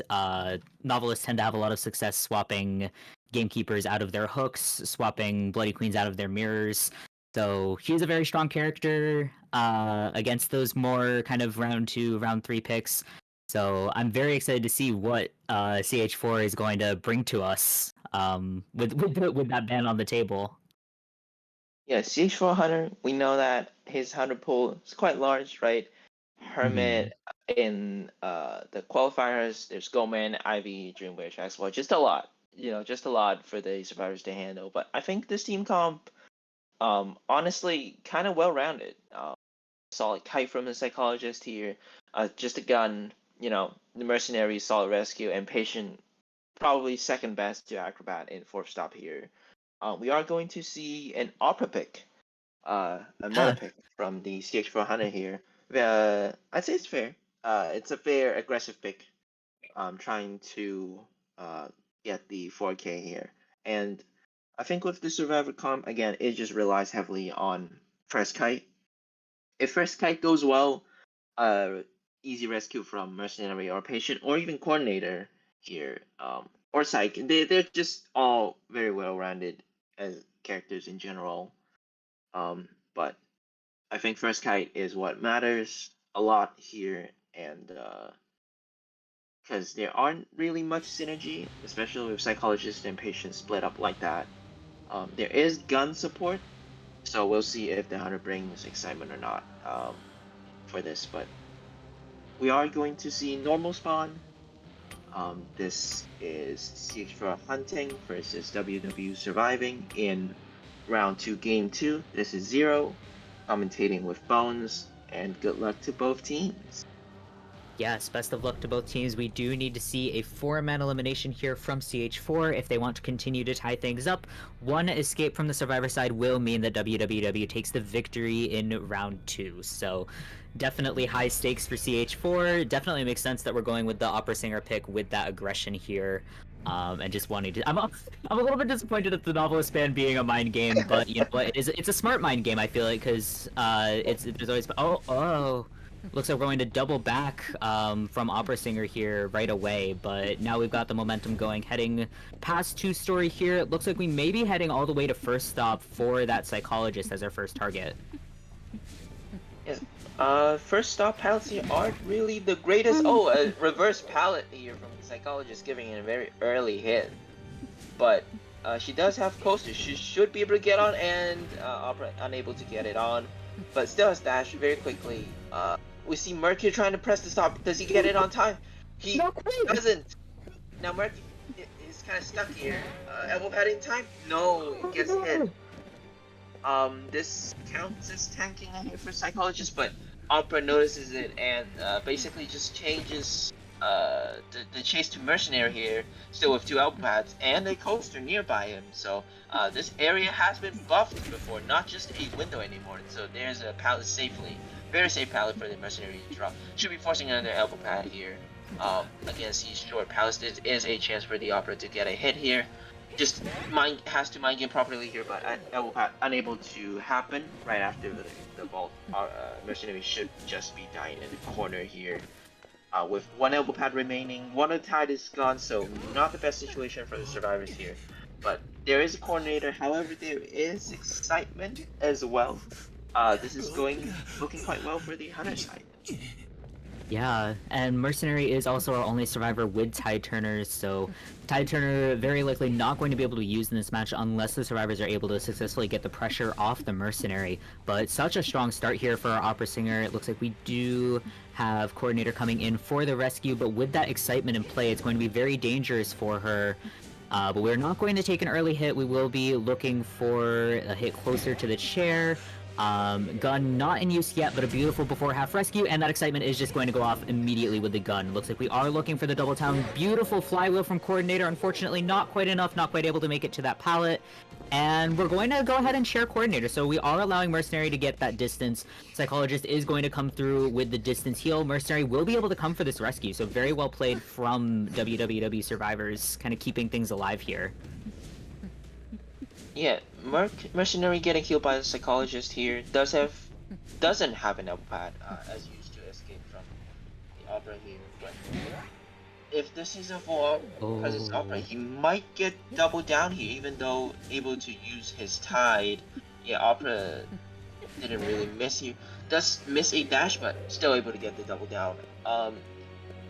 I'd say this is fine as long as the coordinator kite for a little bit.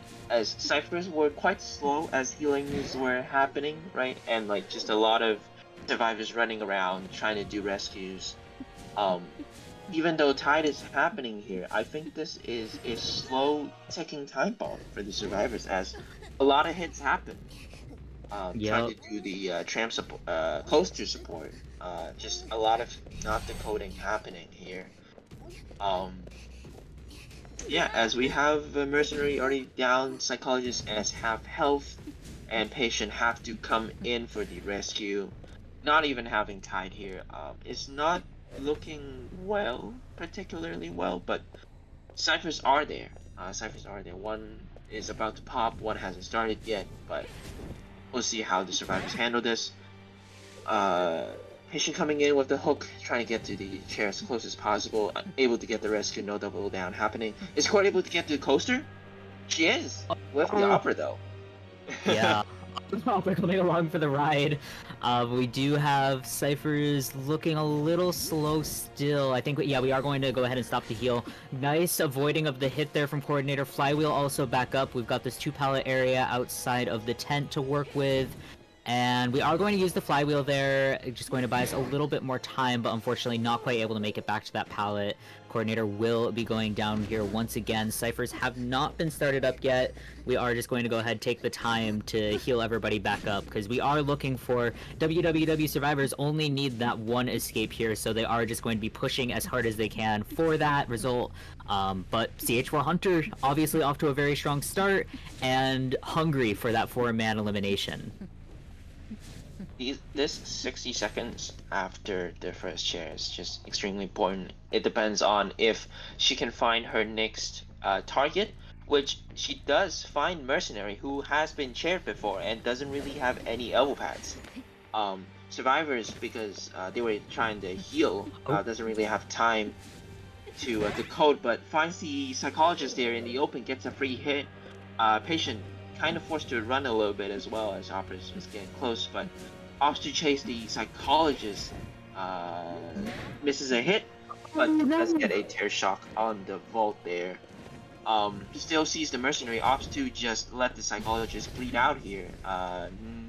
Yes, still chasing the Mercenary as he has been chaired before.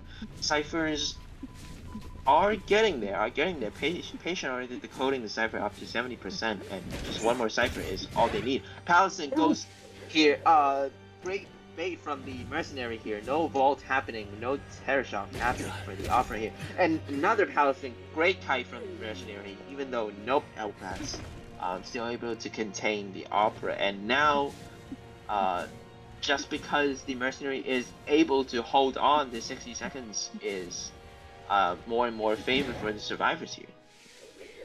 Yeah, haven't been able to return to that 87% Cypher either, so pressure is on, but it looks like we are just going to let Mercenary bleed out in this corner, heading back to the Cypher for pressure. Psychologist still at half health here, Patient as well is still at full health, but doesn't have borrowed time. They are going to need to be careful. It looks like we've got Psychologist, was she spotted there? I No way. don't. Oh, I think she was. I think she was. Yep, we have spotted psychologist. We've got her blood trail now, and just heading closer and closer. She hasn't used her self heal though, so she can still use that self heal when if she's left a slug. But it looks like we are going to go ahead and share her. This isn't something the survivors cannot come back from, as they should be just opting to pop. No, they're gonna prime the cipher. They're gonna probably have the mercenary come in. Yeah. He now knows that the cipher is primed. Forces the pop. Patient doesn't really have borrowed time, unable to rescue the psychologist there. Using all the Sui build, just flywheel and windows, run back into the 100, misses a hit, but ultimately still land. It is upper switch to abnormal. Didn't really notice that, but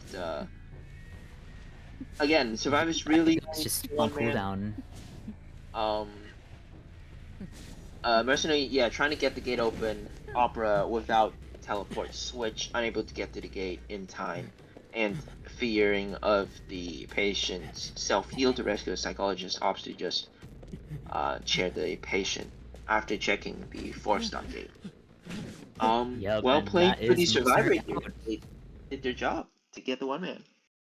Yeah, very well played for that one man. You know, it did get a little bit hairy in the middle there, but being able to successfully keep that pressure on, and that's exactly what I was saying before. You know, forcing the opera singer to stretch herself thin and not be able to kind of be everywhere on the map at the same time. Obviously, very good pressure in the early game, being able to get all of the hits on the survivors, forcing them to take a lot of time to heal back up as well. But in that time that they were forced to heal back up, not being able to kind of get that pressure on the survivor back on the survivors until after they were already healed up. Very effective from the survivor side, just to push it to that cipher pop, pushing and being able to get that 1-man escape. And I mean, I definitely see the vision with the abnormal switch, especially since we were pressuring the prime cipher, but unfortunately just not off cooldown fast enough. Cipher pop did come a little bit too quickly and just unable to really make use of that trump card. One crucial moment is the mercenary being able to kite out that long, contain the opera, because he did find psychologists and operas, psychologists and mercenaries very quickly after they heal on the other side of the map, but the opera was unable to down them as the kite's Palestines, which is happening, just successfully containing the hunter there, stalling the time, letting them have time to run away from ciphers, just not dying in ciphers. And I think the 2 Palestines done by the American, very well done.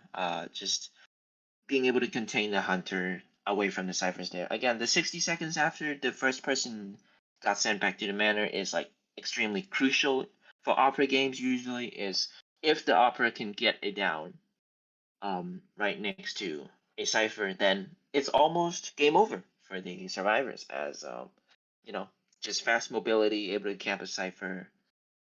If the opera was able to down a survivor near the last one of the last ciphers. But survivors able to hold off the pressure, able to hold off the pressure of early game, uh just early game probably going early game is in favor of the opera, but they managed to do their rescue successfully. Um, just they forced a switch for the opera with the use of gun, even though there is excitement, a flywheel from the coordinator able to bring out the uh, opera away from the mercenary, allowing the mercenary to go to a safe spot, recover with psychologist, and use the tide once again. Just a free 20 seconds. Just overall great uh, arrangements, great communication showing from the survivor side here. Yeah. Um, I yeah, also want to just highlight the you know, it was a bit of an unsuccessful strategy, but you know, I do want to give props for that play trying to get the support on the coaster. Didn't quite pan out, a little bit too slow from the mercenary to actually turn that stop off. But what a play that would have been if if it went through. I mean, it would have been great potential there, and just a very bold strategy from the survivors as well. So even if that one didn't quite go through, I definitely hope to see more of that from WWW survivors to defend their lead heading into round 3. But yeah, really, really great work from there, just securing that round for WWW, especially after such an even start. It really, these teams are very aggressive, very hungry, and CH4 as well. They did mention in their pregame interview, but this is a team that we've been seeing around for a very long time, and WWW does have a lot of veteran players, but they are a newer team in terms of their overall formation. Like, this is a new team despite having players from other teams. They have players from ELV, which we saw in COA qualifiers, as well as Globe, who we did see in some non-professional tournaments before. So yeah, it's very exciting to see, just such a name like CH4, who we've been seeing for quite a few years now, coming up against a team and kind of, being set to such an even standard. It's very fun to see. Definitely, definitely. Well, so we're coming into round 3 with WWW with a 3-point lead, I believe. Yes, 3-point lead. Yep. So excited to see how Seashore is going to deal with this, as well, their hunter does have a lot of special picks after the big four hunters are probably off the charts here. Probably IV is probably gonna get banned. So we're gonna go back to our roots. We're gonna go back to 2021 IDV here, which is more, I'd argue, more survivor sided. So it is survivor's time to shine. They are going to be the ones getting the points here. They're going to be the one being aggressive here, or just get the tie from WWW, as they still have a lot of solid tie picks, like Embalmer, uh, just a lot of solid rescuers as well. So there are a lot of strategy options for both teams here to be going into round 3. Yeah, I'm definitely excited to see that the Embalmer for once is not on that global ban list, wasn't picked in round 1 or round 2. And he's kind of stayed out of or I think he has stayed completely out of the potential bans as well. So we've really seen nothing of the Embalmer so far today. I definitely hope to see him in round 3 for these teams too, especially if we end up with Psychologist taken off the table as well.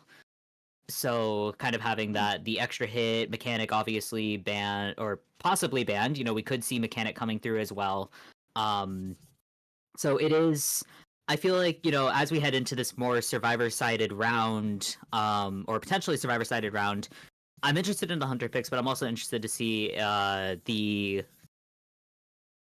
whether we go defense or offense for the survivors, because I feel like WWW is definitely in a position where we could see some harassment come through, and just be more aggressive and more more on the offense on their survivor side, even to Yep. secure as many points as possible. I think one of the easiest strategies WWW can go for is just go for 2 ties. Right, they just need to tie the round and they just win off of round. So yeah, I think going for a tie from both survivors or hunter side, I wouldn't say it's easy, but it's definitely the most simple, straightforward tactic they can use. But if either side get a 4-man 4K, it obviously changes things up. So we'll see what happens here. With a lot of the strong survivors taken off of the radar, but I believe WWW were the ones. What did they pick round 1? Um, We'll see later what the global bans are. But yeah, I think a lot of the strong Merchant, survivors. journalist, and psychologist for the first half. Hmm, So CH4 So maybe Survivor not. global bands are CH4 Survivor global bands, Antiquarian, Knight, Puppeteer, Toy Merchant, Journalist, Psychologist, and WW Survivor global bands are Magician, Puppeteer, Knight, Merc, Psychologist, and Coordinator. So yeah, that Psychologist taken off the table for both teams, Puppeteer as well. So I'm definitely interested if we're maybe we'll even be able to kind of sneak in that seer or sneak in that mechanic Definitely. coming from behind with that. I don't might just ban it though. We Yeah. are going to see a Leo's memory pick. I'd say this is a kind of a niche map. We don't really see it that often, as it is sometimes quite awkward for both survivors and hunter. Awkward for survivors as sometimes the cipher layout is kind of wonky, kind of weird. You might experience that in rank sometimes where there's just no ciphers near you and you have to rotate so long for a cipher. For the hunter, it's some, obviously we have factory being such a strong hiding area, and for some hunters there's just a lot of obstacles, a lot of trees there. um it could go both ways in Leo's memories. Yeah, I definitely feel like now of all times, I'm gonna bring it back around to that potential lizard pick. I would definitely love to see a lizard in Leo's memory. One of the only hunters who can really take advantage of the levels and of the layers on or inside the factory, around the factory. We've seen lizards perform very well on those stairs, being able to just jump all the way around, being able to jump into the factory, being able to jump out of the factory. So, kind of having that mastery of that area can be very important here. We could also see Fool's Gold as another hunter who's able to take advantage of those tight areas and of those layers and levels. Um, but yeah, in that same vein from the survivor side, I definitely like to see if Patient's able to avoid the ban, if Aeroplanist is able to avoid the bans. Having survivors, Toy Merchant is globally banned for CH4, but we could see a Toy Merchant pick from WWW to have kind of mastery of those stairs. Toy Merchant definitely very strong when it comes to teammate support around the factory. So we could I feel like we could maybe even see Toy Merchant ban, Aeroplanist ban coming in to avoid that as much as possible from the hunter side. Definitely. We should be seeing more aggressive hunter picks, I believe, for CX4, as they are in a 3 point disadvantage, and a good hunter in Leo's it's quite effective. It could be something like a hermit or something like a dream witch. These type of hunters that tends to have the opportunity to try to go for a 3K or even a 4K if opportunity comes. But these type of hunters just namely Dream Witch Hermit kind of gets countered by good communication. So it also depends on how WWW Survivors is going to deal with this. Um, so yeah, we have Magician, Night Puppet, Psychologist, Coordinator. Mercenary still there, Seer still there, Mech still there, as you've said. A lot of solid choices still for the survivors. Yeah, I would definitely love to see that Embalmer first pick, Aeroplanist, Patient first pick. Maybe Yep, just even a rescuer. We could see that first officer, Gravekeeper, or no, yeah, first officer, Gravekeeper, yeah, mercenary. Those are all still open. So a lot of, and I feel like especially now, when we're in round 3, WWW has not nothing to lose, but they definitely have the advantage coming into this because again, they only need to tie. So I'm definitely hoping to see those aggressive survivor picks. Right away if Seer Mechanic isn't banned, getting that in. yep. So for global hunter bands, we're gonna have the Goatman. Sorry, is that Hula? Yes, It's Hullabaloo and the we're saying Opera there. and Goatman and Ivy bands should be coming in from from the Survivor side, and we are going to see a Novelist ban once again, and a Mechanic ban from the Hunter. No more Novelist again, once again for you. Yeah, banning Novelist over Seer is definitely interesting, and I feel like that maybe, maybe we're not mind gaming this time, and we might see the Gamekeeper. Gamekeeper is pretty strong on Leo's memory, definitely has a lot of areas that can be not lassoed, but hooked through. The hook judgment on Leo's memory is pretty strong for Gamekeeper. There's a lot of areas that he can just, get right over and not really have to worry about the map getting in the way. As well as the buff that he recently received with the area of effect slowdown that he gets from hitting the wall. So I'm very excited to see if we could get a Gamekeeper in here. But for our Survivor picks, we're going to see First Officer, Antiquarian, and a Perfumer coming in third. We are going to have that Embalmer ban come through, as well as the Goatman and Ivy getting taken off the table. But Perfumer, a really interesting pick here, and definitely not something we see every day. No, definitely not. This Perfumer as a round 1 pick to counter the Goatman or Hullabaloo is more common than used by the MRC team, and we're gonna see a Doctor pick as well. This looks very targeted towards the Dream Witch and Hermit, I feel like. Yeah, Doctor's definitely a bold. lot Doctor's with the really bold Hermit. pick. Doctor, it's a double-edged sword. It's a great counter to Hermit sometimes, but if she gets first chase, her ability kind of just gets negated. It kind of depends on what happens in the chase, realistically. But yeah, I'd say usually Doctors doesn't tend to do well, but maybe WWW have like something planned, maybe some antiquarian support for the Doctor heal support coming in. So excited to see what they have planned. Let's see what CH4 Hunter is going to pick. Axe Boy. His signature Axe Boy coming in here. He is basically, I have to get a lot of points because this is a more Survivor round, so I might as well do a cover pick and go for the Axe Boy of his own. And Axe Boy is a lot less structured, like how Hula, Goatman, or even Opera might be. A lot of things can go wrong for either side. Either if you land or miss the flame. It just depends on mind gaming now. It just depends on kiting and rescuing now. Yeah, and I feel like that Doctor may be in danger, especially if she ends up taking that first chase, because we do have the Souls. Doctor not quite able to kind of camp her palette, so she will need to be definitely very careful, as well as the slowdown.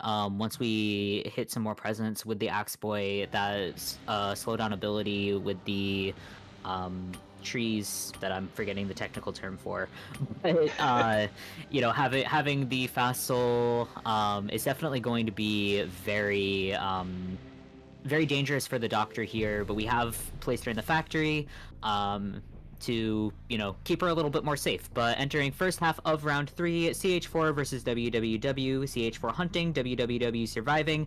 I'm Bones, here with my co-commentator Zero, and best of luck to both teams. Once again, WWW is in the lead, so if they are able to get a 4-man escape here, then that will be it, because there will be no way for CH4 to make up the points. But again, best of luck to both teams here in what could be the final round. But heading into the shack here, looks like we are going to go for Perfumer as our first target. So Perfumer, just very risky character. If the Perfumes land, free ciphers guaranteed. Just a dodge there, no flames happening yet. This isn't the best area to be kiting an Axe Boy. To be fair. Perfume forced out early. Forced to go back with the Perfume and take an early hit. Axe Boy with the not insolence, but yeah, 2 hits already happened here. No more Perfumer for the Perfumer early here. Not looking good for Survivors, but and then early soul hit as well. What an experience shown by the Axe Boy here. Just very quick down. Even with a sweet build Perfumer, unable to use her Perfume effectively against the Axe Boy. Fire wasn't even up, I believe. during I the think kite. it barely came up as she got Yeah. down, just not enough time to do the input. And the first officer getting what's the trait again? Sorry. Wanted Oh, here, yeah, unable wanted to order. safely go for the rescue. This just decides to the code and have the doctor slowly sneaking in from factory here, but Just gonna X-Boy hide around the pallet, looks like. notices it. The chair time is going Yeah. fast. Notices Are doctor going here, south? knowing the first officer and looking at the survivors shaking. So connects on the doctor already. No windows, only flywheel. This doctor needs to kite for a very, very long time. If they want to have a chance to tie this game up. Yeah, I feel like at this point we might. Oh, yep, there's the blink. No chance for Doctor to even use that flywheel. She is just gonna go straight down. Really, really unfortunate here for WWE Survivors, but such a strong Axboy performance. That the soul coming in on that Doctor on her way up the stairs was just absolutely incredibly aimed. But yeah, it's gonna be very tough for WWE Survivors to even try to get a one-man escape out of this. It is a doctor. If she manages to get a power step, maybe get a heal in, the rebound kite might have something. Oh, Soul lands, but it isn't it. First officer does. He missed the hit. Misses the hit. Hits the doctor instead. The safe rescue from the officer. No double down happening. It's still kind of in it. But we'll have to see how the antiquarian does her rescue next. Ciphers. 3 ciphers left. One is about to be done, but 2 of them still below 50%. Still not looking well for these survivors. I like to point out the soul hit rate is 100% right now, I believe. Just very excellent control, very excellent accuracy from the X-Boy shown here. He does know where the antiquarian is coming from, judging from where the cipher popped, I believe, but the antiquarian just slowly making her way here. Doesn't really see the antiquarian yet. Yeah, Antiquarian just sneaking around the back, still not detected from the X-Boy. Oh, here she is, right from behind. We are going to miss that first soul, but it is going to bait out the soul, the flywheel from the Antiquarian. Good rescue. Doctor does have flywheel to be able to kind of try and rebound this. Blink is not quite up yet, but unfortunately, yeah, it's just not going to be able to get any distance. Antiquarian also not quite able to come in with the stick support. Doctor will be eliminated here. Antiquarian heading into the factory. We've got 2 ciphers remaining now. First officer hard at work. They are nearly done, but it is just going to come down to whether the Antiquarian can keep up this containment long enough for the first officer to finish ciphers. He used 1 pocket watch, so he only has about a 7% decoding debuff right now. Ooh, barely missing that terror shock here for, on the Antiquarian, or getting the hit through the window. But yeah, it is just going to be, can Antiquarian do the impossible here and contain? Oh, beautiful mind game there. We are going to be able to get the disarm, just buying a little bit more time. Now first officer needs to transition to the cipher. Oh, Antiquarian getting hit out of her flip. She will go down here, and Axboy is just going to leave and change targets immediately, trying to find that first officer. Yeah, first officer trying to run away from the pop cipher, trying to hide, trying to start for the antiquarian self-heal here.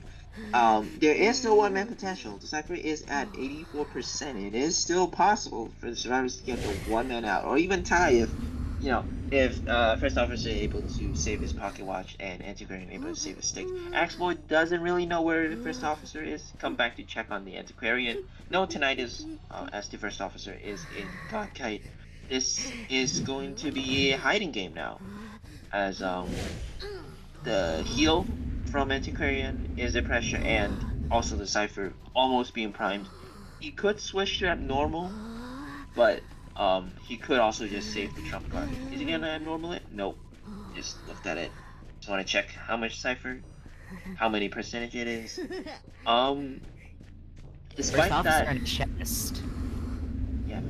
Gets a wand. Axboy here going to triple pallet still unable to find the F. Oh, there is Crow from the first officer.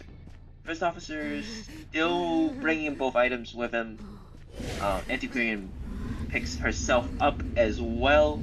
This is a race. If Axeboy finds and downs the Antiquarian, or Cypher's pop first. Yeah, we have lost sight of the Antiquarian, but we do still have crows on that first officer. We could switch to warp here and cut off first officer, possibly teleport, but it looks like we are just going to continue holding on to that trump card. We do still have the mobility from the roots, and barely missing that soul there, but that is going to, put some more pressure on the Antiquarian. Antiquarian does have flywheel as well as about, I would say, a third-ish of her stick left, probably a little bit over. So, not in a terrible position here, but they need to get Axeboy's attention away from the Cypher. Oh, we're missing the blink, but that's not... First officer used his puck one early, and Axeboy left for the Antiquarian, misses a blink. Just a lot more opportunities now for the survivors to get the one-man escape that they need. Antiquarian still getting spotted out here because of the purple flame. Misses the flame for the speed boost. Just comes back to Cypher. Cypher is so worried about it getting popped as it is quite far along. Both survivors doing a good job trying to push and pull the Axeboy here. Axeboy can't really commit to a chase and commit to guarding the Cypher. I believe Antiquarian is trying to start a new Cypher in a ship corner maybe. Yep. Antiquarian starting a new Cypher. First officer still just hiding, just slightly pressuring. Axeboy can't really leave the Cypher yet, as first officer is still in the vicinity with a wand as well. Probably unexpected by the Axeboy as well, so it might do wonders. Axeboy noticing the Cypher shaking in ship corner knows that he has time. Well done with the flame dodge from the first officer here. Still strong pallet area, but once these pallets are gone, this is a chance for the Axeboy to get the hit on the first officer. Cypher coming at 60%, one more mind game chance for both sides. Let's see here. Flame does not connect, but even though one is used, Axeboy accurately finds the first officer. And we're gonna see a teleport. And Antiquarian does have sick, so let's see how long she kite here for the first officer. Yeah, she does have her stick. She also nearly has flywheel back up. It's very close to coming off cooldown. We're going to see that fluke come through. One disarm. Not quite able to get the soul hit, but just going to use it as a speed boost here. Disarm is off. Oh, we're going to miss the flip on the Antiquarian. Back down. First officer is back up, though. And now it's just going to be a race to that Cypher, but it looks like First Officer may actually be... Yep, First Officer is running away from it, not wanting to get caught in the middle here. Definitely expecting Axeboy to come back to camp it, but he's not going to be there. Antiquarian has used her self-heal, so it's just a matter of whether First Officer will be able to stay undetected. He does know where Dungeon is. It's at the Christmas tree location, so if he's able to stay hidden, we could still see that one-man escape, but it's going to be very, very difficult for WWW survivors. And Axeboy has also now noted the dungeon location, and I would say is just going to stay in this area, but I believe he's still worried about First Officer going back to pop that Cypher or going to heal up the Antiquarian, so that's, again, his attention is just going to be split here, and the survivors can take advantage of that. Yeah, we see First Officer hiding in the other side of the corner of the map there.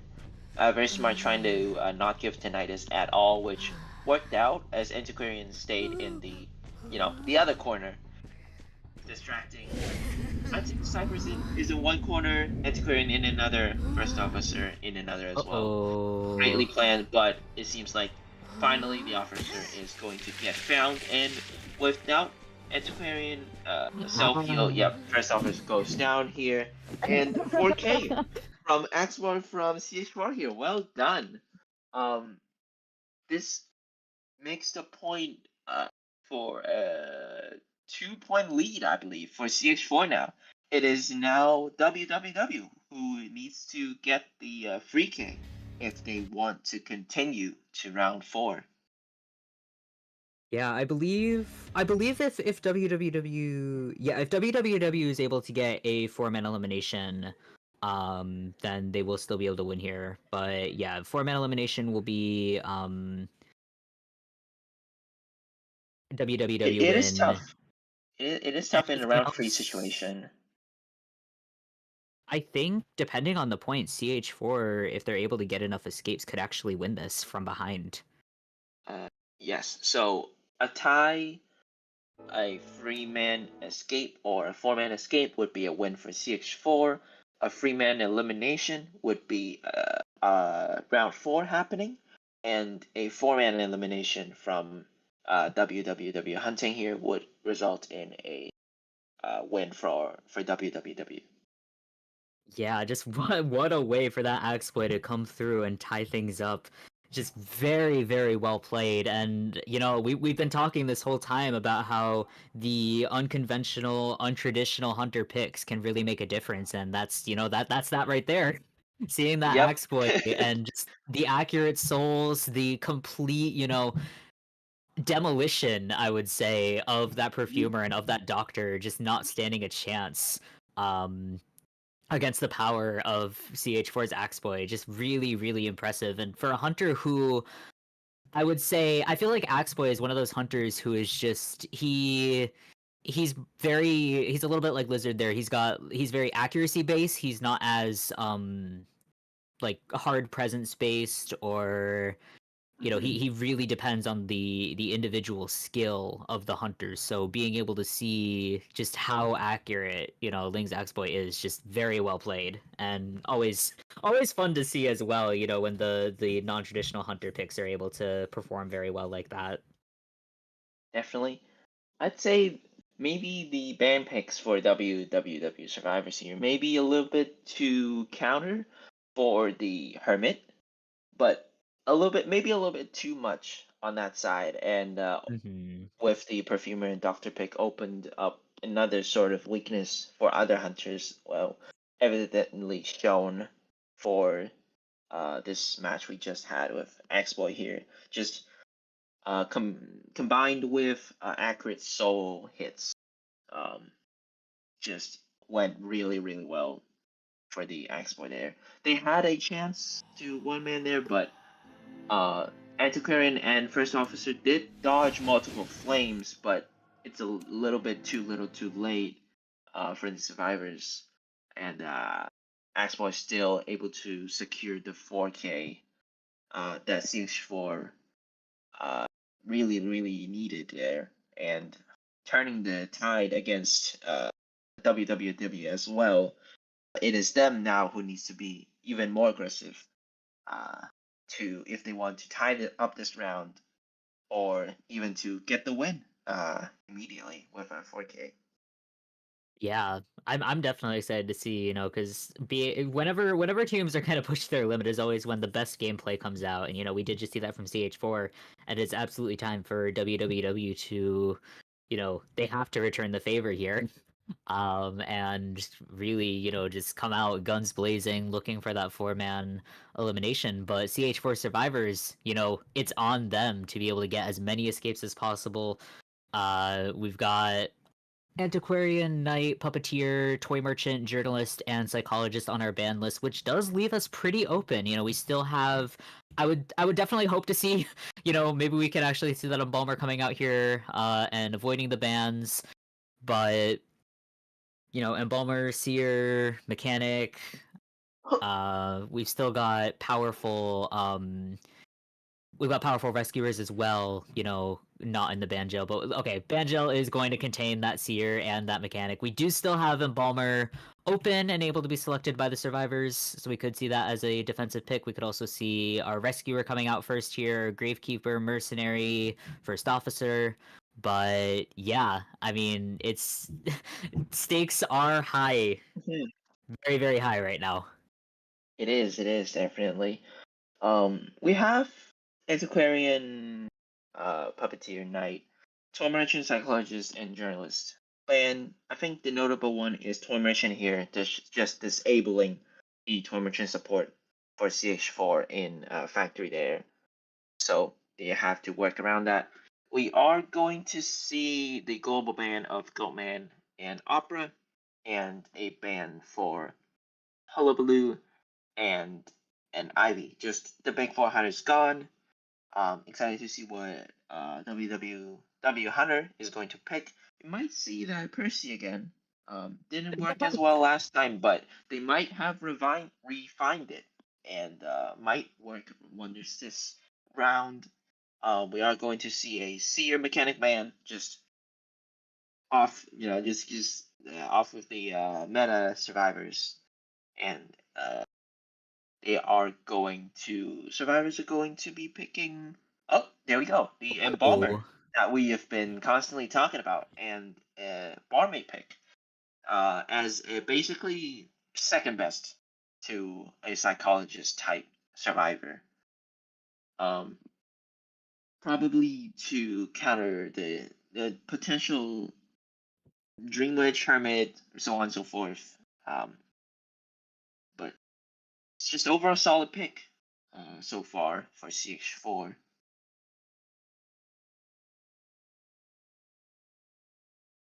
yeah, I'm very excited to see that Barmaid come out here and that Embalmer that I've been asking for. Definitely a very good Yep. pick here. Just wanting to get as many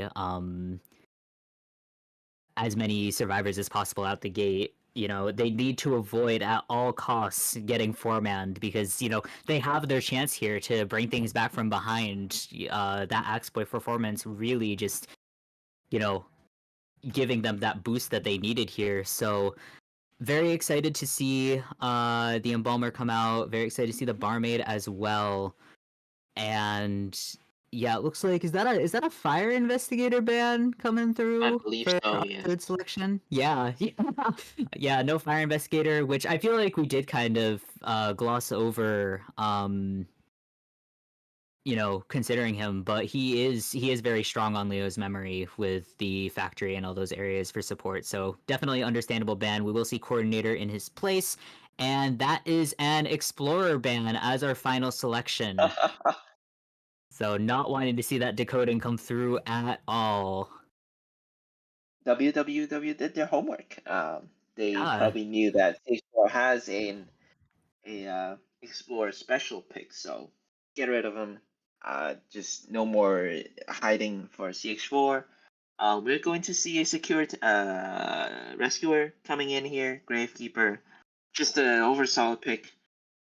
As CH4 are the ones now trying to get the tie, and WWW Hunter trying to get a free man elimination or more. So let's see what Hunter is going to happen. It's going to get picked as quite a lot, even with the big four gone. Again, with the Percy, Ripper is a solid pick here. Um,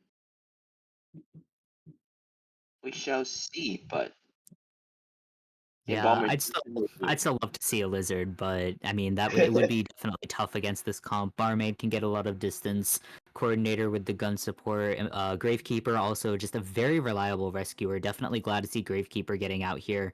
But I feel like, I mean, from the hunter perspective, it's a strong comp. I feel like maybe in something like a Bloody Queen to cut off the barmaid to try and pressure the coordinator as well without the threat of being shot could be very good here. But yeah, I mean, when the conditions are, you know, four man or basically no Oh, man is it's very tense. So excited to see what this hunter pick is going to be, and that is a fool's gold. Wow. right. We were actually. Well, I did say that. I did say fool's gold You is did, you good on did. this rate, so I'll take That's this one. expected I'll take golden that. apples. But always fun to see something that we don't see every day. Fool's gold. Round three, Very, the battle very of hunters. But obviously comfort picks for the hunters here. Excited to see how it is gonna turn out. Um, it might be difficult with a gravekeeper shovel here. It might be a difficult chase, but embalmer, bare body kite could anything could happen because as we know, Full Skull is such a mind gameable hunter. If you get the mind game right as the survivor, it's quite an easy kite. But if Full Skull able to get the pressure on, get the chips on, combined with a clever palette mind game or a blink, could be a fast down or even excitement to counter the coordinator. So again, a Full Skull, one of the hunters that just can go any way like an Axe Boy. I'm excited to see what can happen. Yeah, and just to review, we do have our win condition right now. 4-man elimination from Fool's Gold is going to tie the round and result in a win for WWW. 3K will head into overtime as the teams will be tied in both rounds 1 and points. And a tie or a 1-man elimination will result in a win for CH4 through their points as well as winning the round. So yeah, the stakes are very, very high. We're going to go with the T spawn here for the survivors. Fool's Gold spawning in the upper corner, looking to go towards the shack possibly, or towards the center for Barmaid. And yeah, I'm definitely, I'm so excited to see how this Fool's. It's been a very long time since we've seen Fool's Gold coming out, so yeah, a really interesting hunter pick here. Very excited to see how this turns out for WWW as well as for CH4 survivors. So this is WW Hunting versus CH4 Surviving. This is round 3, second half. Commentating here is Zero with Bones here. Good luck to both teams. Yes, good luck to both teams. I'm very excited to see how this Gravekeeper is going to be able to rescue. You do have the pushback buff that he got a couple months ago. That can definitely be really effective against Fool's Gold, because Fool's Gold chair camp is something to be reckoned with. The mind games that are possible there, very, very strong. But we will see how this pans out. Heading into our first chase here, we've got immediately going to use the pickaxe to jump over to the shed.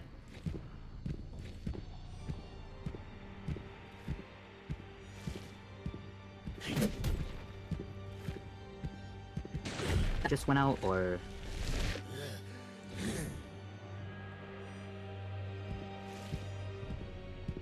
hello? Hello? Did Discord die Okay. for a second? I think Discord just was that just the Discord jump? Anyway, so continuing with the technical difficulties aside, we've got Fool's Gold throwing another pickaxe, just going to double back to the factory, looking for doesn't want to yeah. Oh, he did get shot, I believe, during that little blip in the connection. So yeah, just going to change targets immediately, heading towards Barmaid in the factory now, looking for the pickaxe. Not quite able to get the chip, but we are going to get the basic hit on Barmaid, and she will be using that Dublin. Blink is up, so let's see how Barmaid is going to survive the blink here. Blink happens immediately. So does the speed drink, just running in a straight line, trying to avoid the basic attack from the dodges a charge attack from the pallet here, probably unable to get the chip in as well. Danger averted for the Full Skull here. Does not have time to get a drink in, but this is still a very, very long kite, and a tie just long enough for them to get the tie. Does go down here with a pallet minded from the Full Skull, but there are quite a few Cypher points, 2.7 ciphers being decoded already, and safe rescues from Gravekeeper. Coordinated already used her gun already, but we'll see what happens here. Brave does get hit out of his shuffle early, might get a hit in again, just because how fast he tech recovers. Oh, there's a might get potential here, even a chips, 2 chips. Brave unable to get the rescue here. Oh my god, this just immediately turns the tide. Yeah, wow, really well played by Fool's Gold here. I believe he does have that Berserk. Yeah, he does have Berserker going on, so there's that fast attack recovery. We've got Embalmer coming in, and we are going to pause the deduction here. I believe there's probably connection issues, because we did have some connection issues on our end as well, so hopefully hopefully that's not going to break the momentum too much. But yeah, just what an incredible start here. That I was talking about the Gravekeeper rescue. I did not expect it to go like that. Because like it's in theory, in paper, it sounds pretty safe, right? You shovel in, and even with the you pop out a shovel thing that he can do now, Yep. sounds pretty safe. But once he get caught outside with the help of Berserk here, just able to get two hits, one hit on the shovel and one hit on the Grave himself, and two chips. Grave unable to mind game those chips in and gets the stuff with free hits from the Gravekeeper. Well done for the I was about to say Axe Boy. Fool's Gold. We're still stuck in matches past. Yeah. But no, I saw the axe and I was like, Axe Boy. It's like, wait, no, that's not the Pickaxe, same. Axe Boy, Fool's Gold. It's all the same. Yeah, it's all the same. But yeah, well, for the Fool's Gold here, great showing on how strong Fool's Gold camping could be if the rescuer is found early and does not have a way to get closer to chair early. Yeah, Yeah, what a turn. I would have liked to see, I feel like, the Gravekeeper charge to avoid the hit out of the shovel would have been, I feel like, a good point, but I feel like the hit was a little bit unexpected there. So, looks like we're off pause here, and Balmer did not take that hit, but yep, we are going to take a hit here. And he will be able to get the rescue. He does have Tide Turner, so that does keep Barmaid alive a little bit longer. We were able to get the chip, but not quite able to get the hit through the window here. Going to force Fool's Gold to break the pallet. Barmaid's not able to mix another drink right now because she is on Tide Turner. So we'll see. It is going to take significantly longer for her to mix the Dublin as well. Unfortunately, she's not even going to get the chance to do that. She's going to go straight down to that pickaxe throw. Two ciphers remaining here, not too bad. We don't have a lot of progress on them. They're both around a little under 30% here. But yeah, I mean, right now is just the time that CH4 survivors need to be able to regroup, but Fool's Gold is just so fast already at the shack. Going to use the charged hit here to hit Gravekeeper out of the shovel. He has no shovels remaining now, and at half health here. Still has that Tide Turner to use, but very much not going to get the chance to use it. Going to miss the pickaxe input, but it doesn't matter. Just going to come through with that the little punch there to down the Gravekeeper. Really, aggressive Fool's Golds are just so intimidating, and this Fool's Gold really just coming out swinging, not taking any prisoners right now. Indeed. Oh, Blink comes in. Coordinator unable to react with the flywheel there, and it's dangerous. It's dangerous, very dangerous for the survivors here. Not going for the rescue anymore.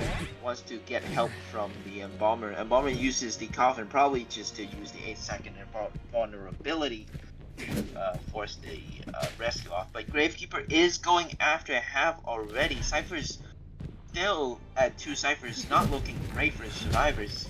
He got gems from the bubble. I did not know that. Yeah, a hit goes on the amount. Gravekeeper, And, wow. yeah, unable to kite here, as it is just not a good area to be kiting a full gold with, and full presence be at that. And this is looking like last game's endgame again, where, but this time the ciphers are quite low this time when compared to last game. Not quite enough progress to really pressure that one-man escape, and that's both survivors down, and Balmer is going to use that self-heal. We've got a little celebratory firework right now, because the worst-case scenario here, if Balmer is able to kite, unfortunately, just not even going to be that one-man escape here. The Coordinator does still have self-heal. If she's able to heal up, she does have flywheel, but unfortunately, she is going to get picked up here, and Balmer not quite close enough. That's going to be a 4-man elimination for WWW for the victory, and heading into our finals match against Rui Potatoes next week. Absolutely incredible matchup there, and what a way to end it off with those two niche hunter picks from both sides. Really incredible performance from both teams, and just such a pleasure to be able to commentate for today as well. Definitely such well played from WWW there, coming in clutch with the full skull niche pick and getting the 4K as well. Just overall well played for both teams, both hunters and survivors. It's been a pleasure commentating. These are very fun matches to be watching and commentating for. Just exciting stuff going on. We see, just normal Koa hunter picks exchanges happening in round 1 and round 2, but in round 3 just surprised us with this special hunter picks. and just with great success as well. Just very exciting stuff. Yeah, and don't go anywhere just yet. I believe we do have a post-match interview with WWW to get to, so we will be preparing that right now. But yeah, just I'm definitely very excited to hear from the team on some of their choices, and that Fool's Gold pick. I definitely want to ask about that Fool's Gold pick, because I mean, completely unexpected, but definitely just a joy to see. And so aggressive as well. I mean, just not taking any chances, immediately going for that blink there for the coordinator to try and cut off that rescue. So successful. It was just, you know, just beautiful to watch. I mean, really, really fun. Just such a fun match there to end us off, and what a way to kind of deliver that victory. Definitely. Hello, hello, hello, Hello. Okay. hello, Yep, hello. we've got WWW Mute with us here to talk about the match. For an interview. Yep. Um, what was the username for you in the IDV? Yeah, Okay. Uh,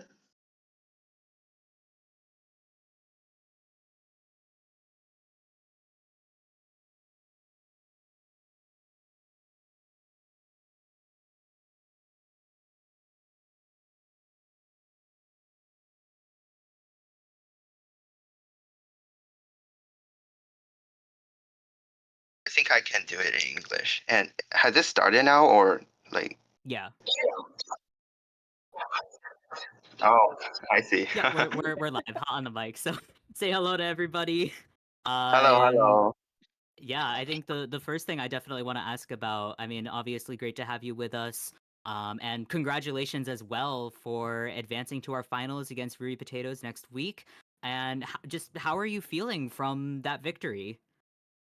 Well, actually, I feel kind of lucky and excited because we know CH4 is really a strong team, and our main hunter Turkey Billy was in a trip these days, so he cannot Oh no. join the match. So I'm mm, I'm the like sub hunter. So yeah, but we practice a lot to prepare for this match because we know CH4 is really strong, and you can see today it's a very intense game. We won, but I would say like it's kind of like lucky if like we do it again, they might win the game. So it's really like 50-50 game. They're like respectful opponents, and yeah, I enjoy the game because yeah, we did better today. Yeah, I mean, definitely really, really strong gameplay there. And what a way to bring that back around in the end. You know, you needed that four-man elimination. What was the thought process behind selecting the Fool's Gold out of any hunter?